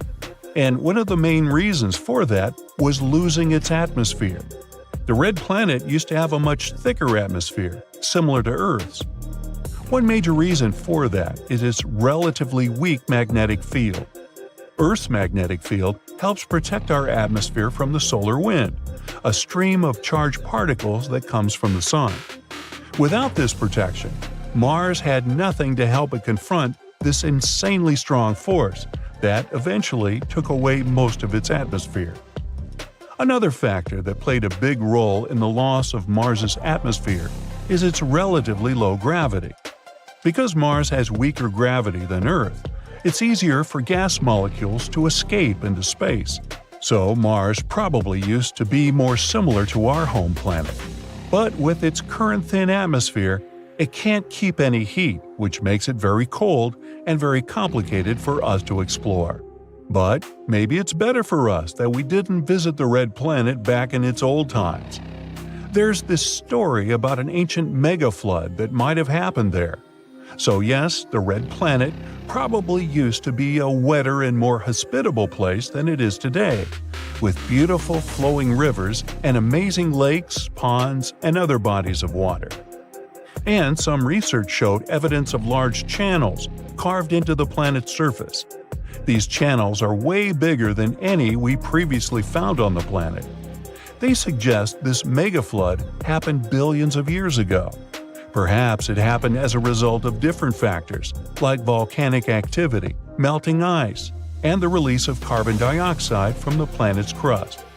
The flood may have created some temporary pools of water, too. Hopefully, it will mean more interesting clues for finding traces of microbial life. How about that? Is there a giant mega-sun in the center of our Milky Way? Scientists actually thought so for a while because it's the brightest place in the galaxy. It has millions of stars packed into a small area. This area is called the gigantic bulge. The gigantic bulge has millions more stars per light year than any other part of the galaxy. It can be 10 million times denser than our part of the neighborhood. In some cases, stars in this region are only 5 light days apart. That's like if there was another star in our solar system a bit further away than Pluto on a space scale. But why is this place so dense? When galaxies form, a lot of gas and dust come together under the force of gravity. This material gathers up and eventually forms stars. Gravity and angular momentum balance out, and it starts looking like a flat disk with a pretty bright, bulging, dense core. The stars live their comfy lives, and once they get to the finishing line, they collapse under their own huge weight. Then, the black hole forms. Black holes love to eat everything around them, and the more they eat, the bigger they get. And what place is more perfect for a fine dinner than the galaxy's center, where all the space stuff is packed together? So it starts eating surrounding gas and dust, forming an accretion disk. As this material spirals into the black hole, it heats up and emits a lot of energy, which makes the center of the galaxy even brighter. That's why you can find both supermassive black holes and galactic bulges in the centers of all galaxies. The galactic bulge at the center of the Milky Way looks a bit like an ellipse. That's a classical bulge. Stars aren't like our sun. They move randomly in all possible directions and planes. Plus, they all move at different speeds. So gravity is going crazy there, and this makes the bulge look more like a sphere, or an ellipse. Since they were the first ones to form, they have some of the most ancient stars in our galaxy. But there are also some places of star formations and lots of younger, massive stars that are less than 100 million years old. As we move farther away from the center, things get a bit calmer. Stars start rotating uniformly and become stable. Right now, Earth is in one of the Milky Way's spiral arms called the Orion Arm, pretty far away from the galactic bulge. In our part of the neighborhood, stars are usually about 4 or 5 light years apart. This means that most of a galaxy is actually just black, empty space. Our black hole is called Sagittarius A star. It's a monster about 4 million times the mass of our Sun. It's also about 32 million miles in size, almost like the distance between Mercury and the Sun. But don't worry, it's not attracting the Milky Way inside it, and it's not gonna eat us. These black holes are actually super small compared to the entire galaxy, so they can only eat whatever's around. Right now, many stars orbit Sagittarius A star, and even though it emits a huge amount of energy, we can't see its light from Earth without a lot of scientific effort. But why don't we see the center itself? The galactic bulge is so bright that even though it's 26,000 light years away, we should see it shining brightly in our sky. Yet we don't. Turns out it's all because of space dust. There's a lot of dust between us and the core, and it absorbs most of the visible light. We can only look at the galactic core using other types of light, like near-infrared, gamma ray, and so on. NASA has images of the core in different types of light, and it shows how scarily bright the center is without the dust blocking our view. But not all bright regions are blocked by gas and dust. For example, when we look at dense clusters like the Messier 13, the stars are so close together that they look just like a white spot. Most of our telescopes can't separate them from each other. The satellite galaxy M32, our neighbor near the Andromeda galaxy, has about 84 stars per light year. It's so dense that stars can't be resolved even by the Hubble Space Telescope. To get the idea, our solar system is 2 light years long. We'd see about 168 stars outside our window if we were there. Our closest star is Alpha Centauri. It's about 4 light years away from the Sun. If it was just a couple of light days away, it would shine much brighter than the full moon. So if we somehow managed to survive in crazily dense star regions, the sky would be white all day long. But it's unlikely that we'd make it. As we get closer to the center of the Milky Way, the chances of finding life get super slim. The gravity of stars is going wild with chaotic movements, so there are barely any planets around. On those miracle planets, the radiation from cosmic rays is skyrocketing. Supernova blasts and star collisions nearby become an everyday occasion, and all the gas around makes it basically impossible to breathe or even see properly. At the same time, as we move further away, there are fewer stars around. Elements that are super useful for life, like carbon, oxygen, and iron, are produced by stars, so they also drop. Too much radiation is awful, but too low radiation means that there's not enough energy to support chemical reactions, like photosynthesis. Which is why, if there is extraterrestrial life, it would most likely be somewhere in the middle of different galaxies. But some galaxies get their brightness from a so-called active galactic nucleus. These are extremely energetic regions at the center of some galaxies. They shine much brighter than any stars imaginable, although it mostly shines only in certain parts of the electromagnetic spectrum. The brightness comes not from the stars, but from the accretion disk around their supermassive black holes. As the material slowly falls into a black hole, it gathers around it and creates this flat, spinning disk of gas, dust, and other stuff. Since the gravity and friction there are insane, this disk heats up and starts emitting enormous amounts of energy. Also, this disk spins incredibly fast, almost at the speed of light. Because of that, collisions there happen all the time, and they're unimaginably powerful. They release even bigger amounts of energy. Most galaxies don't have an AGN. Those that do, like the galaxy M87 in the Virgo constellation, are called active galaxies. There are also different types of AGNs: the Seyfert galaxies, radio galaxies, and finally, the winners of our space brightness competition, quasars. Imagine things so bright that they can outshine the entire galaxy they belong to. Quasars are a specific type of active galactic nucleus, the most extreme and luminous form. They belong to the supermassive black holes, the biggest ones in our universe. Quasars are like a combination of several things. First, they're the brightest accretion disks in our world, because of their behemoth black holes eating everything around. But they have some cool features. For example, they have powerful jets of particles that shoot out from the poles of the black hole at nearly the speed of light. These jets add up to the brightness of the quasar, although they can only be seen in radio wavelengths. The energy they emit is so intense that they can be seen billions of light years away. However, the nearest quasar to us is 600 million light years away, so we can't see them with backyard telescopes. So, when we look at a galaxy through a telescope, we usually see only the brighter core, not the outer parts.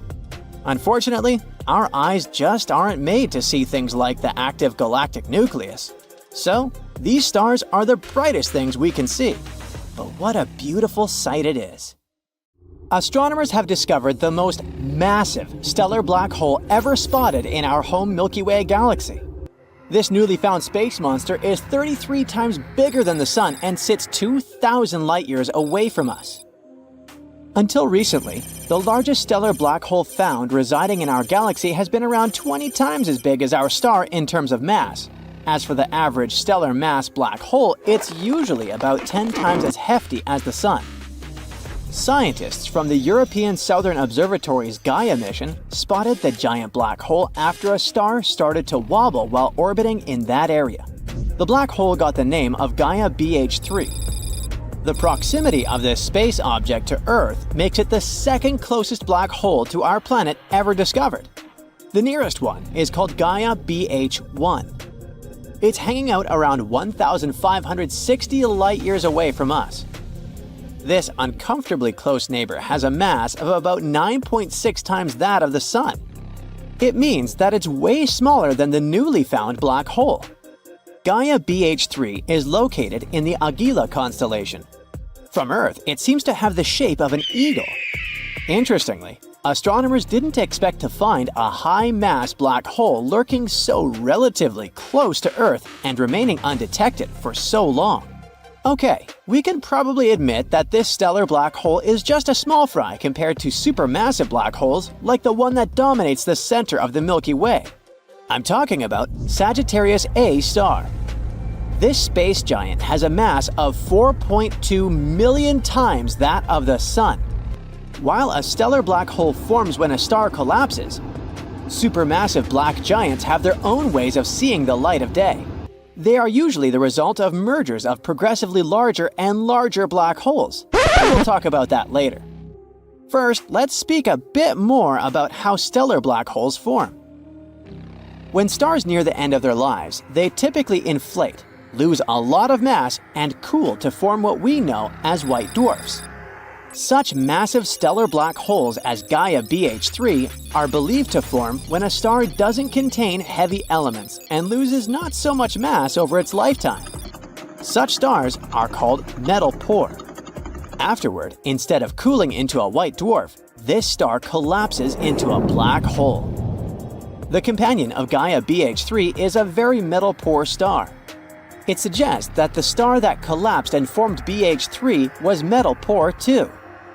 Astronomers know of about 50 stellar black holes in the Milky Way. Some black holes are larger than others. You see, the universe is filled with black holes. Some of them are sprinkled randomly throughout galaxies. Others, those giants we know as supermassive black holes, sit at the center of galaxies. While stellar black holes are usually just a few times bigger than the Sun, such space monsters can weigh from 1 million to 1 billion solar masses. But even though they're so much heavier than our star, they're packed into a relatively small area.